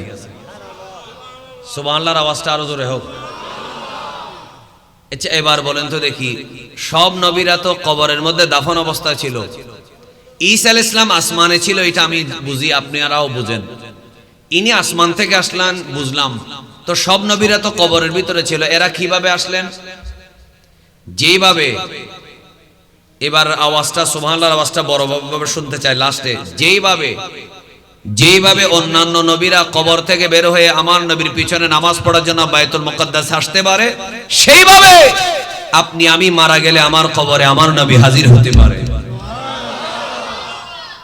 সেইভাবে এখানে এত মাথা খাটানোর কোন দরকার? কখন ইন্তেকাল হয়েছে? 1000, 1500, 2000 বছর আগে নবীরা, এরা কিভাবে বের হয়েছেন? কিভাবে ওনারা বাইতুল মুকাদ্দাসে এসেছেন? যেভাবে আল্লাহ এনেছেন, বলে না, যেভাবে আল্লাহ, ঠিক সেইভাবেই অন্যান্য নবীর চাইতে আমার নবীর ক্ষমতা বেশি বলেই আপনি আমি মারা গেলে আমার আপনার কবরে আমার নবী হাজির হওয়ার ক্ষমতা আছে। আল্লাহ আমাদের এই বিশ্বাস রাখার তৌফিক দেন। তুমি জীবন তুমি মরণ, বলেন না, তুমি জীবন তুমি মরণ, আধার ঘরে তুমি আপন, বলেন তুমি জীবন তুমি মরণ, আধার ঘরে তুমি আপন, তুমি মোদের পারের তরি, তুমি মোদের পারের তরি, তুমি নিদানে তরানে ওয়ালা ইয়া রাসূলুল্লাহ, মাশাআল্লাহ, জোরে জোরে ইয়া রাসূলুল্লাহ, ইয়া রাসূলুল্লাহ। দেখি একটু মহব্বতে বলেন তো সুবহানাল্লাহ। তুমি মোদের আশার আলো, আমি তুমি মোদের পর্যন্ত বলবো, আশার আলোটা আপনারা বলবেন। তুমি মোদের, মাশাআল্লাহ ওসমান ভাই দেখছেন, তুমি মোদের, তাই তো তোমায় ভাসি ভালো, তুমি মোদের আশার আলো, তাই তো তোমায় বাসি ভালো, হৃদয় নামের ফুলদানিতে, হৃদয় নামের ফুলদানিতে গেতে রেখেছি প্রেমের মালা, ইয়া রাসূলুল্লাহ ইয়া হাবিবাল্লাহ, জোরে ইয়া রাসূলুল্লাহ ইয়া রাসূলুল্লাহ, জোরে জোরে আল্লাহুম্মা সাল্লি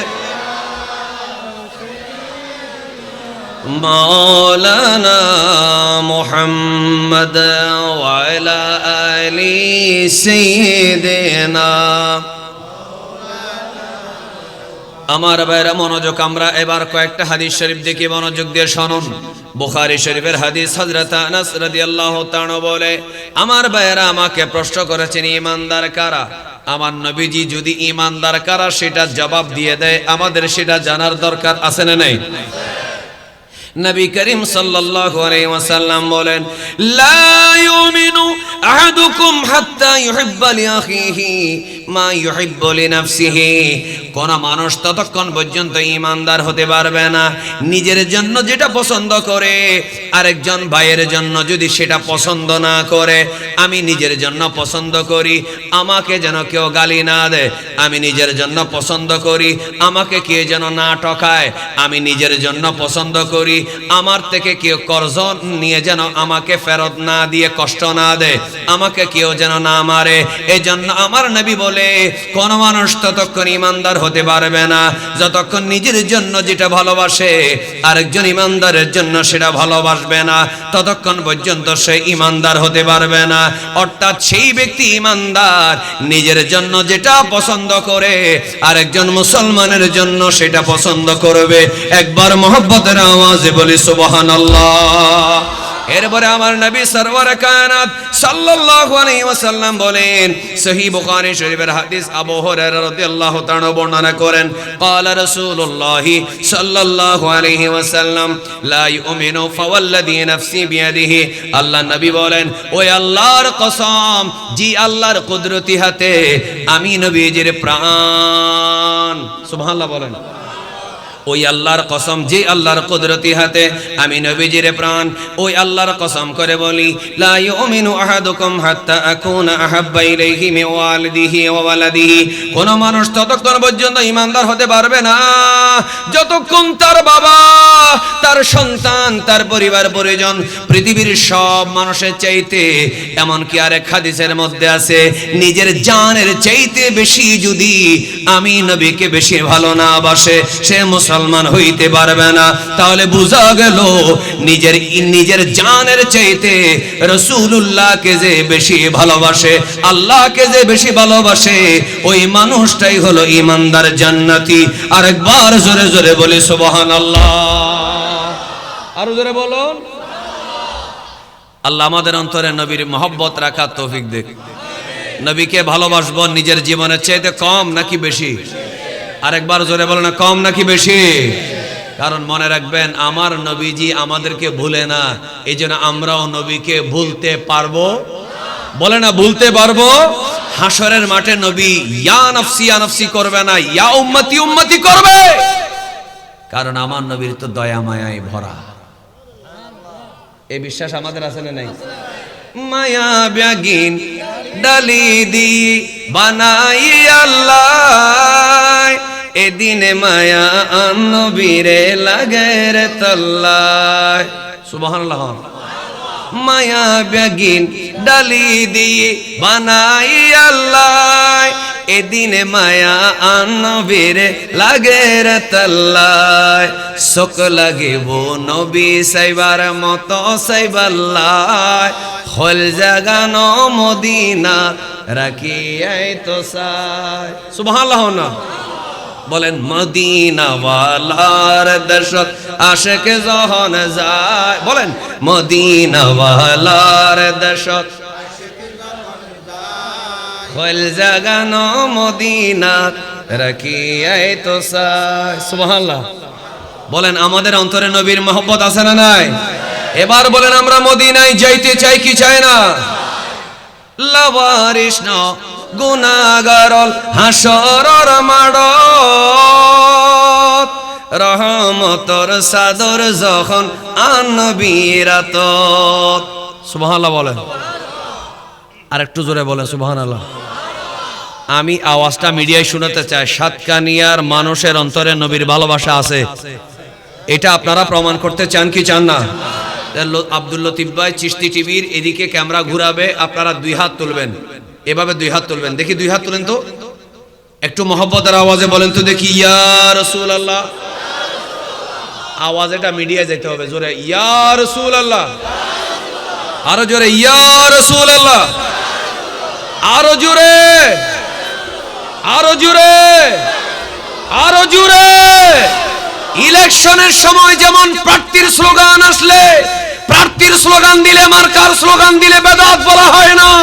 আমরা প্রার্থীর থেকে, দলের চাইতে, মার্কার চাইতে রাসূলকে বেশি ভালোবাসি, এই জন্য সেই নবীর স্লোগান আমরা দিতে চাই কি চাই না?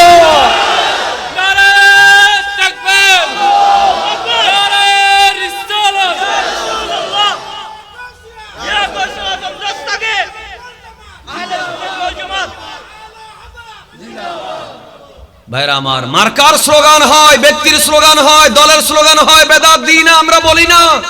আপনার ভালো লাগে মার্কার স্লোগান দেন, ব্যক্তির স্লোগান দেন, পার্টির স্লোগান দেন। এটা ১৫০০ বছর মার্কার স্লোগান ছিল না, এটা জায়েজ, বেদাত হয় নাই। ব্যক্তির স্লোগান ছিল না, জায়েজ, বেদাত হয় নাই। তুমি নবীর স্লোগান বেদাত কেন বলবে? নবী তো সবার, পৃথিবীর সব দলের চাইতে, মার্কার চাইতে রাসূলকে বেশি ভালোবাসি। এজন্য আরেকবার বলেন আমরা নবীর স্লোগান দিতে চাই কি চাই না?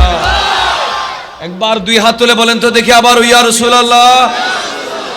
হাত নামান। আল্লাহ আপনাদের এই মহব্বতকে কবুল করুক, আমিন বলেন আমিন। আমি কি দলাদলি করেছি? নবীর কথা বললে কি দলাদলি হয়? নবীর কথা বললে কি গ্রুপিং হয়? একবার প্রশ্ন করবেন নিজের লোকদেরকে, একবার প্রশ্ন করবেন ১৪০০ বছর, ১৫০০ বছর এই মার্কার স্লোগান ছিল না, সেটা জায়েজ। সুন্নি আলেমরা তো কোনোদিন বলে নাই মার্কার স্লোগান দিবে না। ১৪০০ বছর কোন ব্যক্তির নামে, প্রার্থীর নামে স্লোগান ছিল না, সেটা জায়েজ। কোন সুন্নি আলেম তো বেদাতের ফতোয়া দেয় নাই। ১৪০০ বছর দল ছিল না, সেই দলের নামে মিছিল জায়েজ। কেউ তো বেদাতের ফতোয়া দেয় নাই। কেন নবীর জন্য জুলুস হলে বেদাতের ফতোয়া দাও? আমি কি কোন দলের পক্ষে বা বিপক্ষে বলতেছি? আমার নবীর জন্য, আমার নবীর জন্য বলেন, আমার নবীর জন্য কথা বলার অধিকার আমার আছে না? না, আপনি মানবেন না মানবেন না এটা আপনার ব্যাপার। আমরা কখনো জোর করি না। বলেন আমরা কখনো জোর করি না। আল্লাহ আমাদেরকে, আমি আবারও বলছি, দলাদলি না করে ঠান্ডা মাথায় এই বক্তাকে কেমনে এখানে ডিল মারবো বা ওনাকে নাজেহাল করবো সে চিন্তা না করে হাসরের দিন নবীকে কি জবাব দেবেন সে চিন্তা করেন। মার্কার নামে স্লোগান দিয়েছেন, 1400 বছর কোনো মার্কা ছিল না, প্রার্থী ছিল না, ব্যক্তির নামে মিছিল ছিল না, সব জায়েজ। নবীর জন্য 5 মিনিট দাঁড়াইলে বেদাত কেন হবে? নবীর জন্য আধা ঘন্টা মিছিল করলে সেই মিছিলে কেন ডিল মারবেন, কেন বাধা দিবেন? আমাকে মারার প্ল্যান না করে হাসরের দিন নবীকে কিভাবে জবাব দিবেন সে প্ল্যান করেন। কথা বুঝেন না? মনে হয় আল্লাহ আমাদের সবাইকে বুঝার তৌফিক দেন। আপনারা কি আমার কথায় মনে কষ্ট নিচ্ছেন? ভাই আমরা তো সবাই মুসলমান, আমাদের একসাথে এক কাতারে নামাজ পড়তে হবে। আমি মারা গেলে আপনি জানাজা পড়বেন, আপনি মারা গেলে আমি জানাজা পড়ব। আল্লাহ আমাদের সবাইকে সঠিকটা বুঝার তৌফিক দেন। একবার জোরে বলেন আমিন। তাহলে হাদিসের মধ্যে কি আছে? 14 নম্বর হাদিস, সহিহ বুখারী। কোন ব্যক্তি যদি নিজের জানের চাইতে রাসূলকে বেশি ভালো না বাসে, সবাই আল্লাহর হতে পারবে? তাহলে জানের চাইতে বেশি ভালোবাসা মানে মার্কার চাইতে বেশি ভালোবাসতে হবে, দলের চাইতে বেশি ভালোবাসতে হবে, বাবার চাইতে বেশি ভালোবাসতে হবে, নেতার চাইতে বেশি ভালোবাসতে হবে, ইমামের চাইতে বেশি ভালোবাসতে হবে, নিজের দলের যে কোনো বড় আলেমের চাইতে রাসূলুল্লাহ সাল্লাল্লাহু আলাইহি ওয়াসাল্লামকে বেশি ভালোবাসতে হবে। একটু মহব্বতের আওয়াজে বলবেন না সুবহানাল্লাহ? এরপরে আসেন আরেকটা হাদিস, এটা 16 নম্বর হাদিস, সহিহ বুখারী। রাসূল করিম সাল্লাল্লাহু আলাইহি ওয়াসাল্লাম বলেন, সালাতুন মান কুন্না ফীহি ওয়াজাদা হালাওয়াতাল ঈমান। ঈমানের একটা স্বাদ আছে, ঈমানের একটা মিষ্টতা আছে না নেই? প্রত্যেক কিছুর একটা মিষ্টতা আছে। সার স্বাদ, দুধের স্বাদ আলাদা, ঠিক কিনা বলেন? টক একটা স্বাদ, মিষ্টি একটা স্বাদ, লবণাক্ত এটা আরেকটা স্বাদ, আলাদা আলাদা স্বাদ আছে না নেই? ঈমানের একটা স্বাদ আছে। এই স্বাদ মিষ্টতা কে পায়? 3 জনে। কথা বলেন কয়জনে? 3 জনে। 3টা শ্রেণীর মানুষে ঈমানের টেস্ট, ঈমানের মিষ্টতা স্বাদ পায়। একটু জোরে বলেন সুবহানাল্লাহ। নাম্বার 1 কে? আইয়াকুন আল্লাহু ওয়া রাসূলুহু আহাব্বা ইলাইহি মিম্মা সিওয়াহুমা। আল্লাহ এবং তার রাসূলুল্লাহ সাল্লাল্লাহু আলাইহি ওয়াসাল্লাম কি অন্য সব কিছুর চাইতে যদি বেশি ভালো না বাসে, সে ঈমানের স্বাদ পায় না। অর্থাৎ পৃথিবীর সব কিছুর চাইতে আল্লাহ এবং রাসূলকে যে ভালোবাসে বেশি, সেই ঈমানের স্বাদ পায়। জোরে জোরে বলে সুবহানাল্লাহ। এরপরে 2 নাম্বার হলো আইয়ুহিব্বাল মারআ লা ইউহিব্বুহু ইল্লা লিল্লাহ। মানুষ আরেকজনকে ভালোবাসবে, আমি এই ব্যক্তিকে ভালোবাসবো, আমি মাওলানা ওসমান সাহেবকে ভালোবাসবো, আমি আমার এলাকার মানুষকে ভালোবাসবো একমাত্র আল্লাহর জন্য। জোরে বলেন না, কার জন্য? আল্লাহর জন্য ভালোবাসবেন। আল্লাহর জন্য যদি কাউকে ভালোবাসেন তাহলে আপনার মধ্যে ঈমানের স্বাদ থাকবে। একটু জোরে কি বলা যাবে না সুবহানাল্লাহ?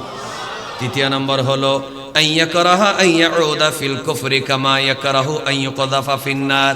আপনাকে বিশাল একটা গর্ত করে এখানে যদি আগুন জ্বেলে দেওয়া হয়, ওই আগুনে ফেলে দেওয়াকে যেইভাবে অপছন্দ করবেন, আপনি কুফরি করতে সেইভাবে অপছন্দ করতে হবে। তাহলে কোন অবস্থাতেই মুসলমানরা কুফরিকে সাপোর্ট করতে পারে? বলেন না শিরিক কুফর, শিরিক কুফর কোন মুসলমান কখনোই সমর্থন করতে পারে? আরেকবার বলেন, পারে?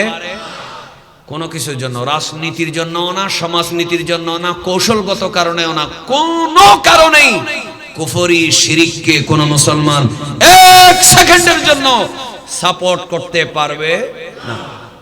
আল্লাহ আমাদের সবাইকে বুঝার তৌফিক দেন। ছোট্ট একটা ঘটনা বলে আমার আলোচনা শেষ করে দিচ্ছি। 12টা 12:30 বেজে গেছে অলরেডি। এখনো যদি আমি শেষ করি তাহলেও মোনাজাত করতে করতে প্রায় কি বাজবে, 1টা বাজবে। আমার পরে কোনো আলেম আছে বক্তা? কে? না বলেন। আচ্ছা আচ্ছা ঠিক আছে, ওনাকে নিয়ে আসি। আপনারা কি স্লোগান দিবেন? দেন দেন দেন স্লোগান। নারে তাকবীর, আল্লাহু আকবার। নিজামুদ্দিন নিজামী হুজুরের আগমন মাহফিল কমিটির পক্ষ থেকে আহলান সাহলান। মাশাআল্লাহ, আসসালামু আলাইকুম। মাশাআল্লাহ মাশাআল্লাহ, সবাই জোরে জোরে বলেন মারহাবা। এই আওয়াজে হবে, একটু মহব্বতের আওয়াজে বলেন না মারহাবা। আচ্ছা, মাওলানা নিজামুদ্দিন নিজামী সাহেব, এখানে লিফটেটের নাম না থাকার কারণে আমি ওনাদের থেকে জিজ্ঞেস করেছি, আমি ওনাকে চিনি, দেখেছি আমি। আরেকবার মহব্বতে বলেন মারহাবা। আল্লাহ সবাইকে কবুল করুন। আমার কথাবার্তা আপনারা রাগ করেছেন? তাকওয়া থাকতে হবে, লজ্জাস্থান হেফাজত। এখানে অনেক কথা কিন্তু এসে গেছে, যদি আপনি বুঝতে পারেন আর কি। আল্লাহ সবাইকে আমল করার তৌফিক দেখ, আমিন বলেন। আমার একটা কথা কি বলছিলাম, কুফরিতে ফিরে যাওয়া যাবে। এই কথাটা বলার কারণ হলো, অনেক সাহাবী, একটু খেয়াল করেন, অনেক সাহাবী জাহেলিয়া যুগের মধ্যে শিরিকের মধ্যে ছিলেন, কুফরির মধ্যে ছিলেন কিনা? কথা বলো না কেন, ছিলেন কিনা? এরা লাত মানাত ও জাহবল 360টা মূর্তির সামনে সিজদা করছে, এরকম অনেক সাহাবী নাই? এরা ঈমানের মধ্যে আসছে কিনা? ওই সাহাবীরা কুফরির মধ্যে ফিরে যাওয়াকে এমন ভাবে অপছন্দ করতেন, যেভাবে একটা মানুষকে আগুনে ফেলে দিলে যেভাবে অপছন্দ করে। কারণ আপনি যদি কুফরিতে ফিরে যান, তাহলে তো আপনার জন্য আমার জন্য জাহান্নামের আগুন আছে না নেই? এই জন্য সবসময় আল্লাহকে বলবেন, একটা দোয়া করবেন, আমার সাথে করেন। এখানে আলেম ওলামারাও আছেন, আপনারাও আমাকে সহযোগিতা করার জন্য বলবেন। আমার সামনে যারা আছে আপনারা বলেন, সবাই বলেন ইয়া। একটা দোয়া। আপনি মুসলমানের ছেলে, তার মানে আপনি ঈমান নিয়ে মারা যেতে পারবেন, এই গ্যারান্টি আপনাকে কে দিছে? এই গ্যারান্টি যেহেতু নেই, এই জন্য একটা দোয়া পড়তে হবে যাতে ঈমান নিয়ে কবরে যেতে পারেন। আমিন বলেন না, আরো জোরে বলেন। আল্লাহ রসুল এই দোয়াটা করতেন, কিন্তু আল্লাহ রসুল সাল্লাল্লাহু আলাইহি ওয়াসাল্লাম যে ঈমান হারা হয়ে দুনিয়া থেকে যাবে এরকম কোনো আশঙ্কা নেই। কিন্তু আমার নবী কেন পড়েছেন? আমাদেরকে শিক্ষা দিয়েছেন। দেখি আমার সাথে জোরে বলেন একসাথে, ইয়া মুকাল্লিবাল কুলুব সাব্বিত কলবি আলা দীনিকা।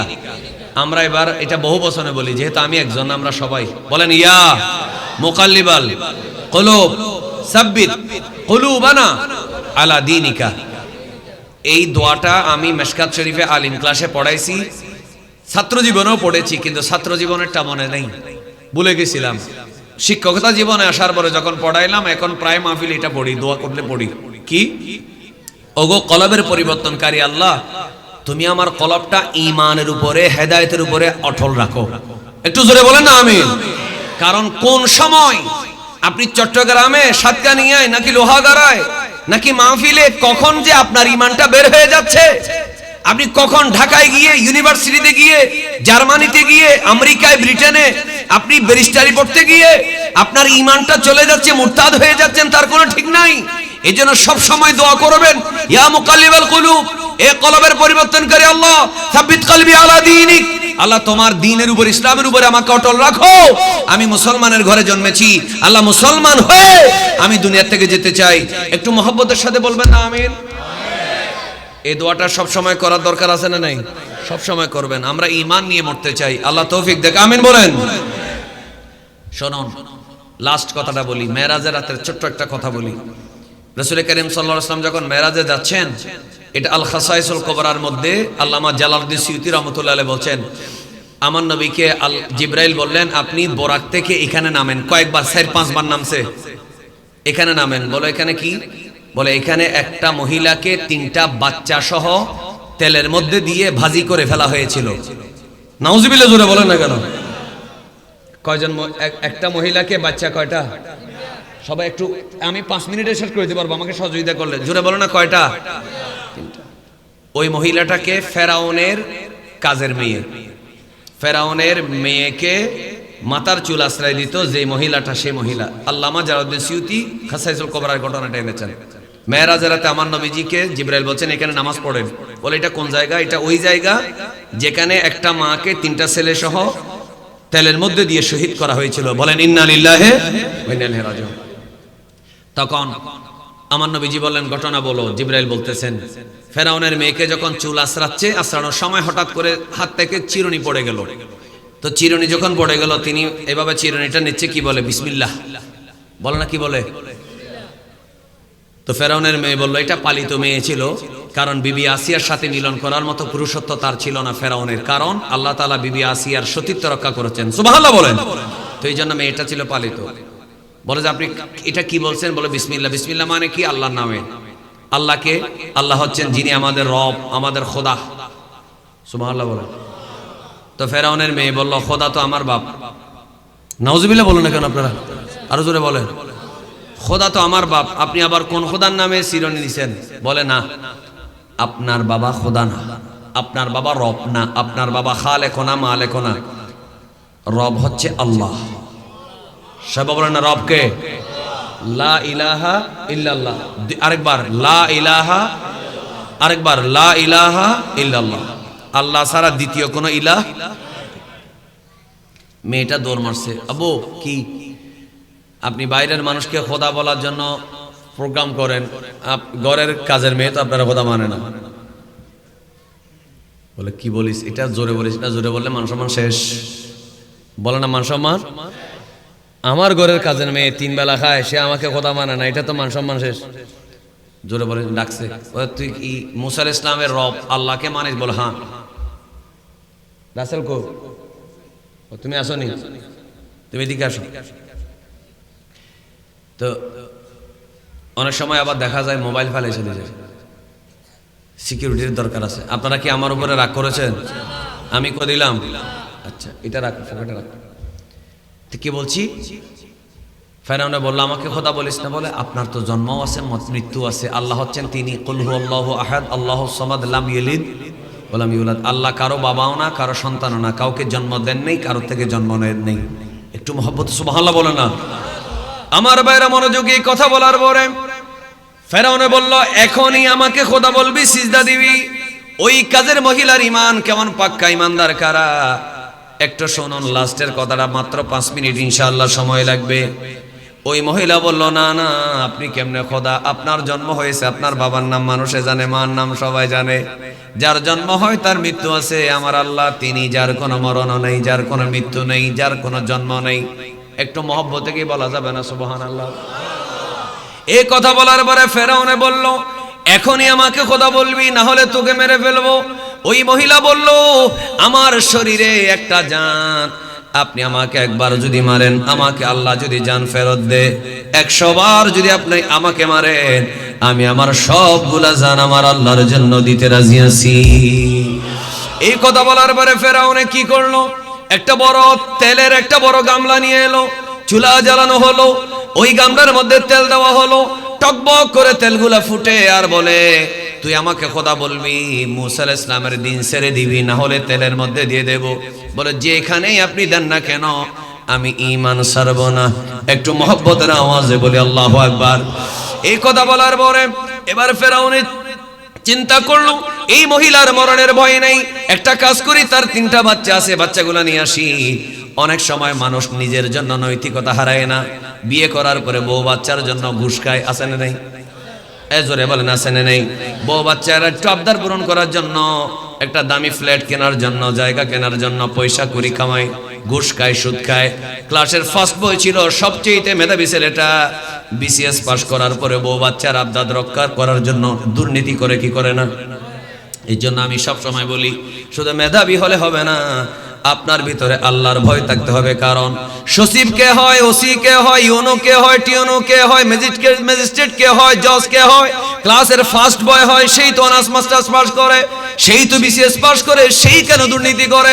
তাহলে বোঝা গেল শুধু মেধাবী হলে হবে না, আল্লাহর ভয় থাকতে হবে। আল্লাহর ভয় যাদের মধ্যে আছে তারাই হলো সত্যিকার ইমানদার। একটু জোরে জোরে কি বলা যাবে না সুবহানাল্লাহ? এই জন্য সবাইকে নিয়ে মাহফিলের লাস্টে দোয়া করি, আল্লাহ আমাদের অন্তরের মধ্যে মেধা কম থাকুক বা বেশি থাকুক, আল্লাহ আমাদের অন্তরে তাকওয়া রাখার তৌফিক দেখ। একবার জোরে জোরে বলি আমিন। আমার ভাইরা মনোযোগ। ওই ফেরাউনে বলল এই তেলের মধ্যে দিয়ে দেবো। বললে আমি তেলের মধ্যে দিল, আমি ঈমান ছাড়বো না। আল্লাহু আকবার বলেন। তখন তার 3টা বাচ্চাকে আনা হলো। বড় ছেলেটা যুবক, একেবারে তরুণ, বলা হলো তোকে তেলের মধ্যে দিয়ে দেবো, তোর মাকে বুঝা। বলে আমি আমার মাকে কি বুঝাবো, আমি নিজেই তো আপনাকে খোদা মানি না। সুবহানাল্লাহর আওয়াজ আরো জোরে বলেন। আমি আপনাকে খোদা মানি না। এমন সময় ওই ছেলেটাকে তেলের মধ্যে দেওয়া হলো, গামলার মধ্যে দেওয়া হলো। তার সাথে সাথে ফুটন্ত তেলের মধ্যে মাংস থেকে হাড্ডিগুলো আলাদা হয়ে গেল। ওই ছেলেটা শাহাদাত বরণ করলো। ইন্না লিল্লাহি ওয়া ইন্না ইলাইহি রাজিউন। আল্লাহ বলে ওয়ালা তাকুলু লিমান ইউকতালু ফি সাবিলিল্লাহি আমওয়াত বাল আহইয়াউ ওয়ালাকিন লা তাশউরুন। এবার সবাই বলেন, আমার ওয়াজ একবারে লাস্টের দিকে এসে গেলাম, গলা ছেড়ে জোরে জোরে বলেন শহীদরা মরানা জিন্দা। আরো জোরে বলেন না শহীদরা মরানা জিন্দা। এবার বলেন শহীদের চাইতে নবীর মর্যাদা কম নাকি বেশি? তাহলে নবীকে জিন্দা বললে কেন আপত্তি আসবে? আপত্তি আসার কোনো সুযোগ নাই, কারণ দলিল আছে না নেই? কথা বলেন না, দলিল আছে না নেই? ওই সাবজেক্টে আর যাচ্ছি না, বাকি আলোচনা আমার ভাই মাওলানা নিজামুদ্দিন নিজামী সাহেব করবে। এখন আমি আমার আলোচনা শেষের দিকে নিয়ে যাচ্ছি। ফেরাউন যখন ওই ছেলেটাকে তেলের মধ্যে দিল, শহীদ হয়ে গেল। এবার দ্বিতীয় ছেলেটা মাঝামাঝি বয়স, এই 10-15 বছর বয়স, তাকেও বলা হলো তুই তোর মাকে বুঝা, আমাকে যেন খোদা বলে। সেই ছেলেটাও মাকে বুঝাইলো না, বলল আমি তো তোমাকে খোদা মানি না, আমার মা যাকে আল্লাহ বলে খোদা বলে আমি তাকে ইলাহ মানি। সুবহানাল্লাহ বলেন। দ্বিতীয় ছেলেটা তেলের মধ্যে দেওয়া হলো, একেবারে সাথে সাথে শহীদ হয়ে গেল। ইন্না লিল্লাহি ওয়া ইন্না ইলাইহি রাজিউন। এরপরে 3 নম্বর একটা মায়ের কোলের মধ্যে একেবারে ছোট্ট বাচ্চা ছিল। ওই ছেলেটাকে তেলের মধ্যে দেওয়ার জন্য যখন কারাকারি করলো, মা জননী 1 সেকেন্ডের জন্য চিন্তা করলো, আমি ফেরাউনকে খুশি করার জন্য একবার আমি অভিনয় করব, শুধুমাত্র বলবো তুমি আমার রব, পরবর্তীতে মুক্তি পাইলে চলে যাব। এই চিন্তা তার মনের মধ্যে এসে গেল। তার কোলের মধ্যে তার শিশু মাসুম বাচ্চা। হঠাৎ করে যে বাচ্চা কোনোদিন মা বলে নাই, কথা বলার বয়স হয় নাই, ওই বাচ্চাটা ডাক দিল, মা আমাকে বাঁচানোর জন্য খবরদার, তুমি ফেরাউনকে খোদা বলবা না। ও মা, আমাকে শক্ত করে ধরে রাখো। মা ছেলে দুটোটাকে যদি একসাথে তেলের মধ্যে যদি দেওয়া হয়, ওই দিকে আমরা মহান আল্লাহর কাছে গিয়ে উঠব। একটু জোরে বলেন আল্লাহু আকবার। এই পরে এই 2 মা এবং তার ছেলেকে তেলের মধ্যে ভাজা ফুটন্ত তেলের মধ্যে দেওয়া হলো, শহীদ হয়ে গেল। ইন্না লিল্লাহি ওয়া ইন্না ইলাইহি রাজিউন। মেরাজের রাতে আমার নবী বলে, ওই 3টা বাচ্চা সহ মাকে যেখানে শহীদ করা হলো, আমি মেরাজের রাতে তাদের সেই জায়গাটা জিয়ারত করেছি। তার পাশে একটা জায়গার মধ্যে আমি 2 রাকাত নফল নামাজ পড়েছি। একবার মুহাব্বতের আওয়াজে জোরে জোরে বলি মারহাবা। আরো জোরে বলেন। আমরা মেরাজের রাতে আমার নবী মদিনা শরীফেও গিয়েছেন। এজন্য একটা কথা মনে রাখবেন, ঈমানের আরেকটা আলামত হচ্ছে মদিনাকে ভালোবাসা। সুবহানাল্লাহ হয় না? আরো জোরে বলেন। ঈমানের আরেকটা আলামত হচ্ছে কাকে ভালোবাসা? মদিনাকে ভালোবাসা। আপনার ভিতরে যদি মদিনার টান না থাকে, তাহলে এর ভিতরে ডিস্টার্ব আছে। আল্লাহ আপনাদের সবাইকে মদিনায় একবার হলেও যাওয়ার তৌফিক দেয়। একটা গজল পরে শেষ করে দিচ্ছি। কি আমরা মদিনাকে যেমন দেখতে চাই, আমরা নবীকেও দেখতে চাই। কি রে ভাই, আওয়াজ এত ছোট কা? আমরা স্বপ্নে হলেও একবার নবীকে দেখতে চাই। জোরে বলেন, দেখতে চাই কি চায় না? নবীর রওজা শরীফ, 2 হাত এভাবে, নবীর রওজা শরীফ দেখে মন ভরে না, নবীর রওজা শরীফ দেখে মন ভরে না, দিদার দাও গো শাহে মদিনা, দিদার দাও গো শাহে মদিনা। একটু মহব্বতে বলেন না সুবহানাল্লাহ। আপনি কি এটা বাড়াই দিয়েছেন নাকি? লাস্ট একটু বাড়াইছেন না?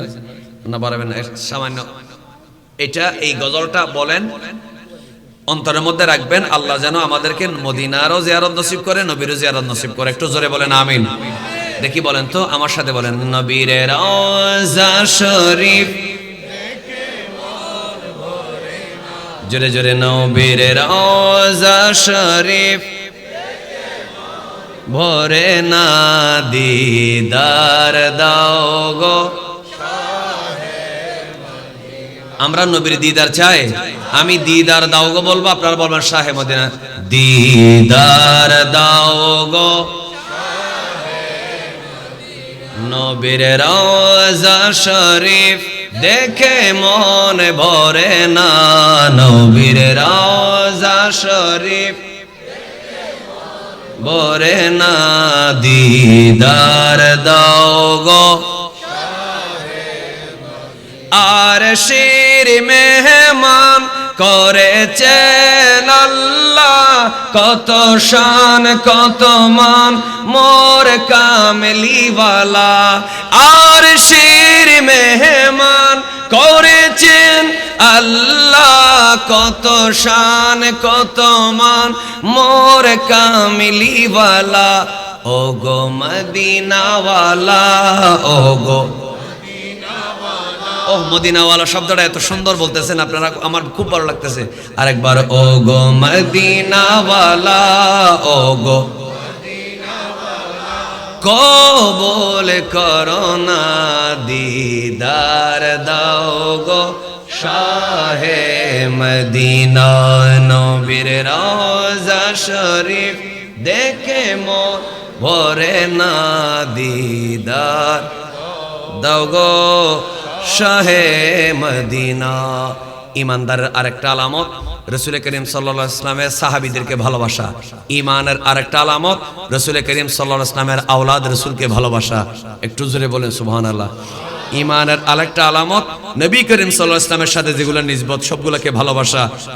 আল্লাহর ওলিদেরকে ভালোবাসা, আল্লাহর ওলিদেরকে সম্মান করা, কবর জিয়ারত করা, মাজার জিয়ারত করা, আল্লাহর ওলিদের সোহবত নেওয়া, আল্লাহর ওলিদের থেকে ওসিলা নেওয়া। আল্লাহ আমাদের সেই তৌফিক দান করুন। আপনি যখন বলবেন একটা কথা লাস্ট, আপনি যখন বলবেন আল্লাহর ওলিরা কিছু দিতে পারে না, তখন আপনাকে অন্য জায়গায় যেতে হবে। কথা বুঝেন না মনে হয়?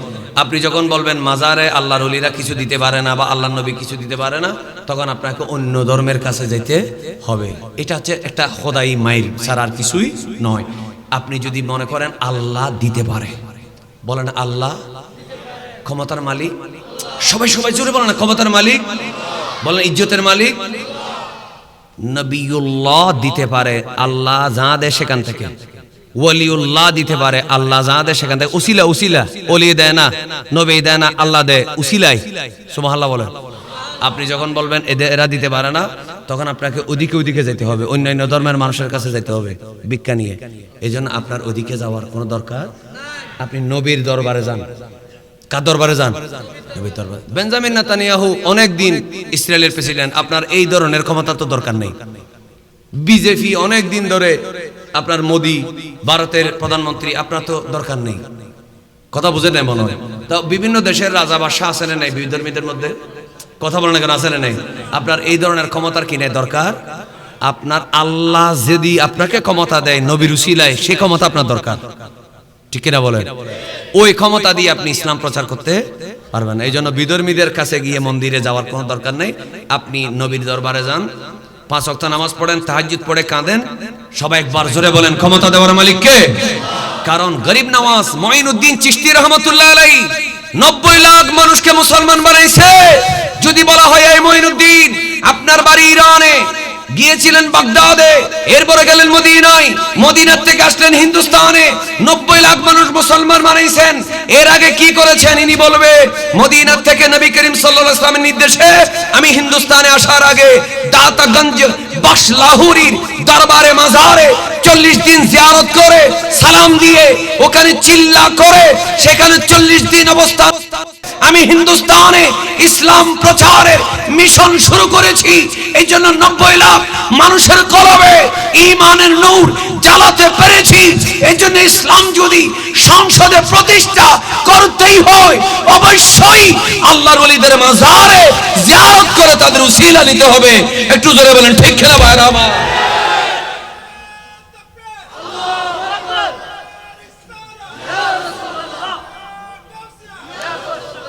শেষ মাজার ভেঙে মাজারে আঘাত করে, বলে না মাজার ভেঙে মাজারে আঘাত করে ইসলাম প্রতিষ্ঠা করা যাবে? এটা আপনাদের মাথায় থাকবে তো ইনশাআল্লাহ? বলে না থাকবে তো?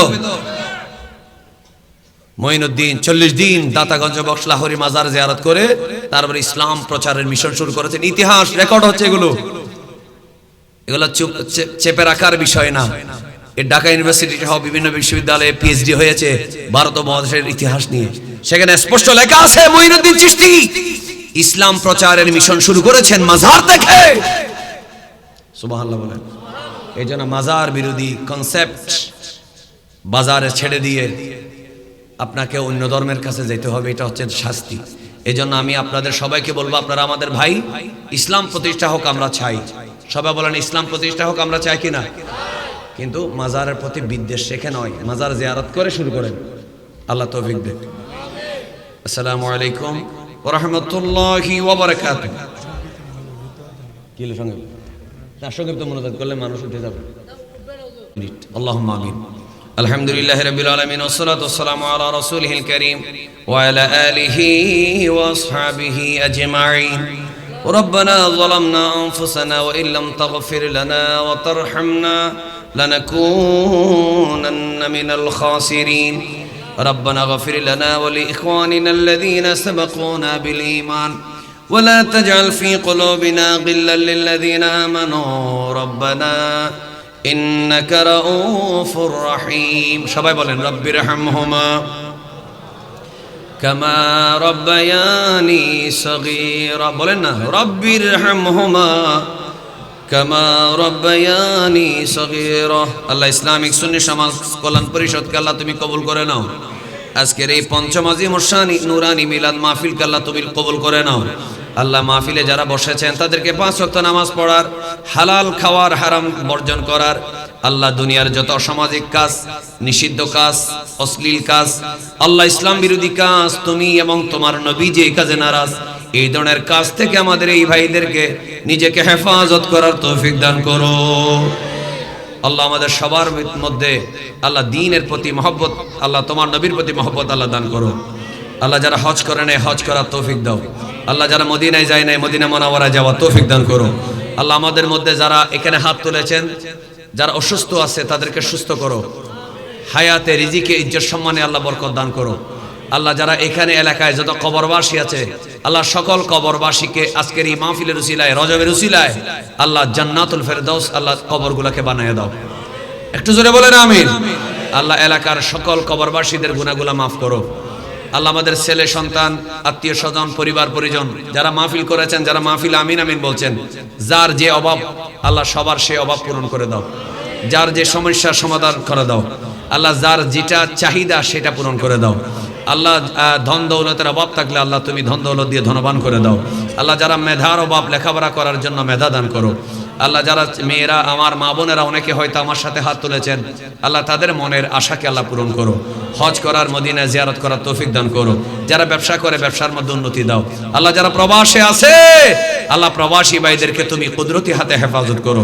আল্লাহ ভালোভাবে দেশের খেদমত করার এবং সুস্থভাবে আবার দেশে ফেরত আসার আল্লাহ তৌফিক দান করো। আমাদের যুবকদের অন্তরে নবীর প্রেম আল্লাহ দান করো। একটু জোরে বলেন আমিন। আল্লাহ ফিলিস্তিনের আল্লাহ মাটিকে তুমি ইহুদিদের হাত থেকে স্বাধীন করে দাও। দেখি আমার সাথে বলেন তো ইয়া আল্লাহ। এটা আল্লাহকে বলবেন, একটু মহব্বতে বলেন ইয়া আল্লাহ। বলেন ইয়া আল্লাহ, ইয়া আল্লাহ। আল্লাহ ফিলিস্তিনকে তুমি ইহুদিদের হাত থেকে হেফাজত করো। আল্লাহ কাশ্মীরকে তুমি জালেমদের হাত থেকে হেফাজত করো। আল্লাহ সারা পৃথিবীর সমস্ত আল্লাহ মুসলিম বিশ্বকে আল্লাহ জালেম, কাফির, ইহুদি, নাসারার হাত থেকে আল্লাহ তুমি হেফাজত করো।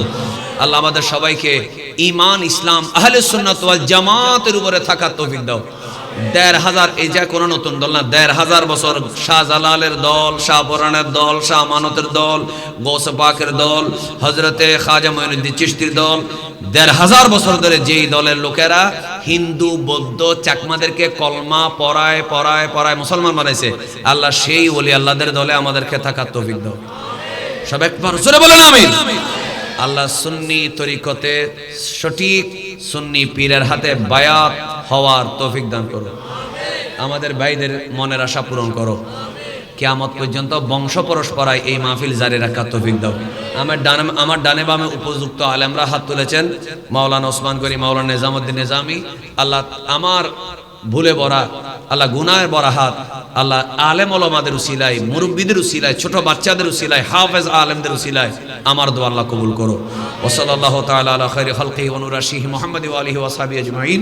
আল্লাহুম্মা জাল আখিরা কালামিনা ইনদাল মাউত শাহাদাতান লা ইলাহা ইল্লাল্লাহু মুহাম্মাদুর রাসূলুল্লাহ সাল্লাল্লাহু আলাইহি ওয়াসাল্লাম। আসসালামু আলাইকুম ওয়া রাহমাতুল্লাহ।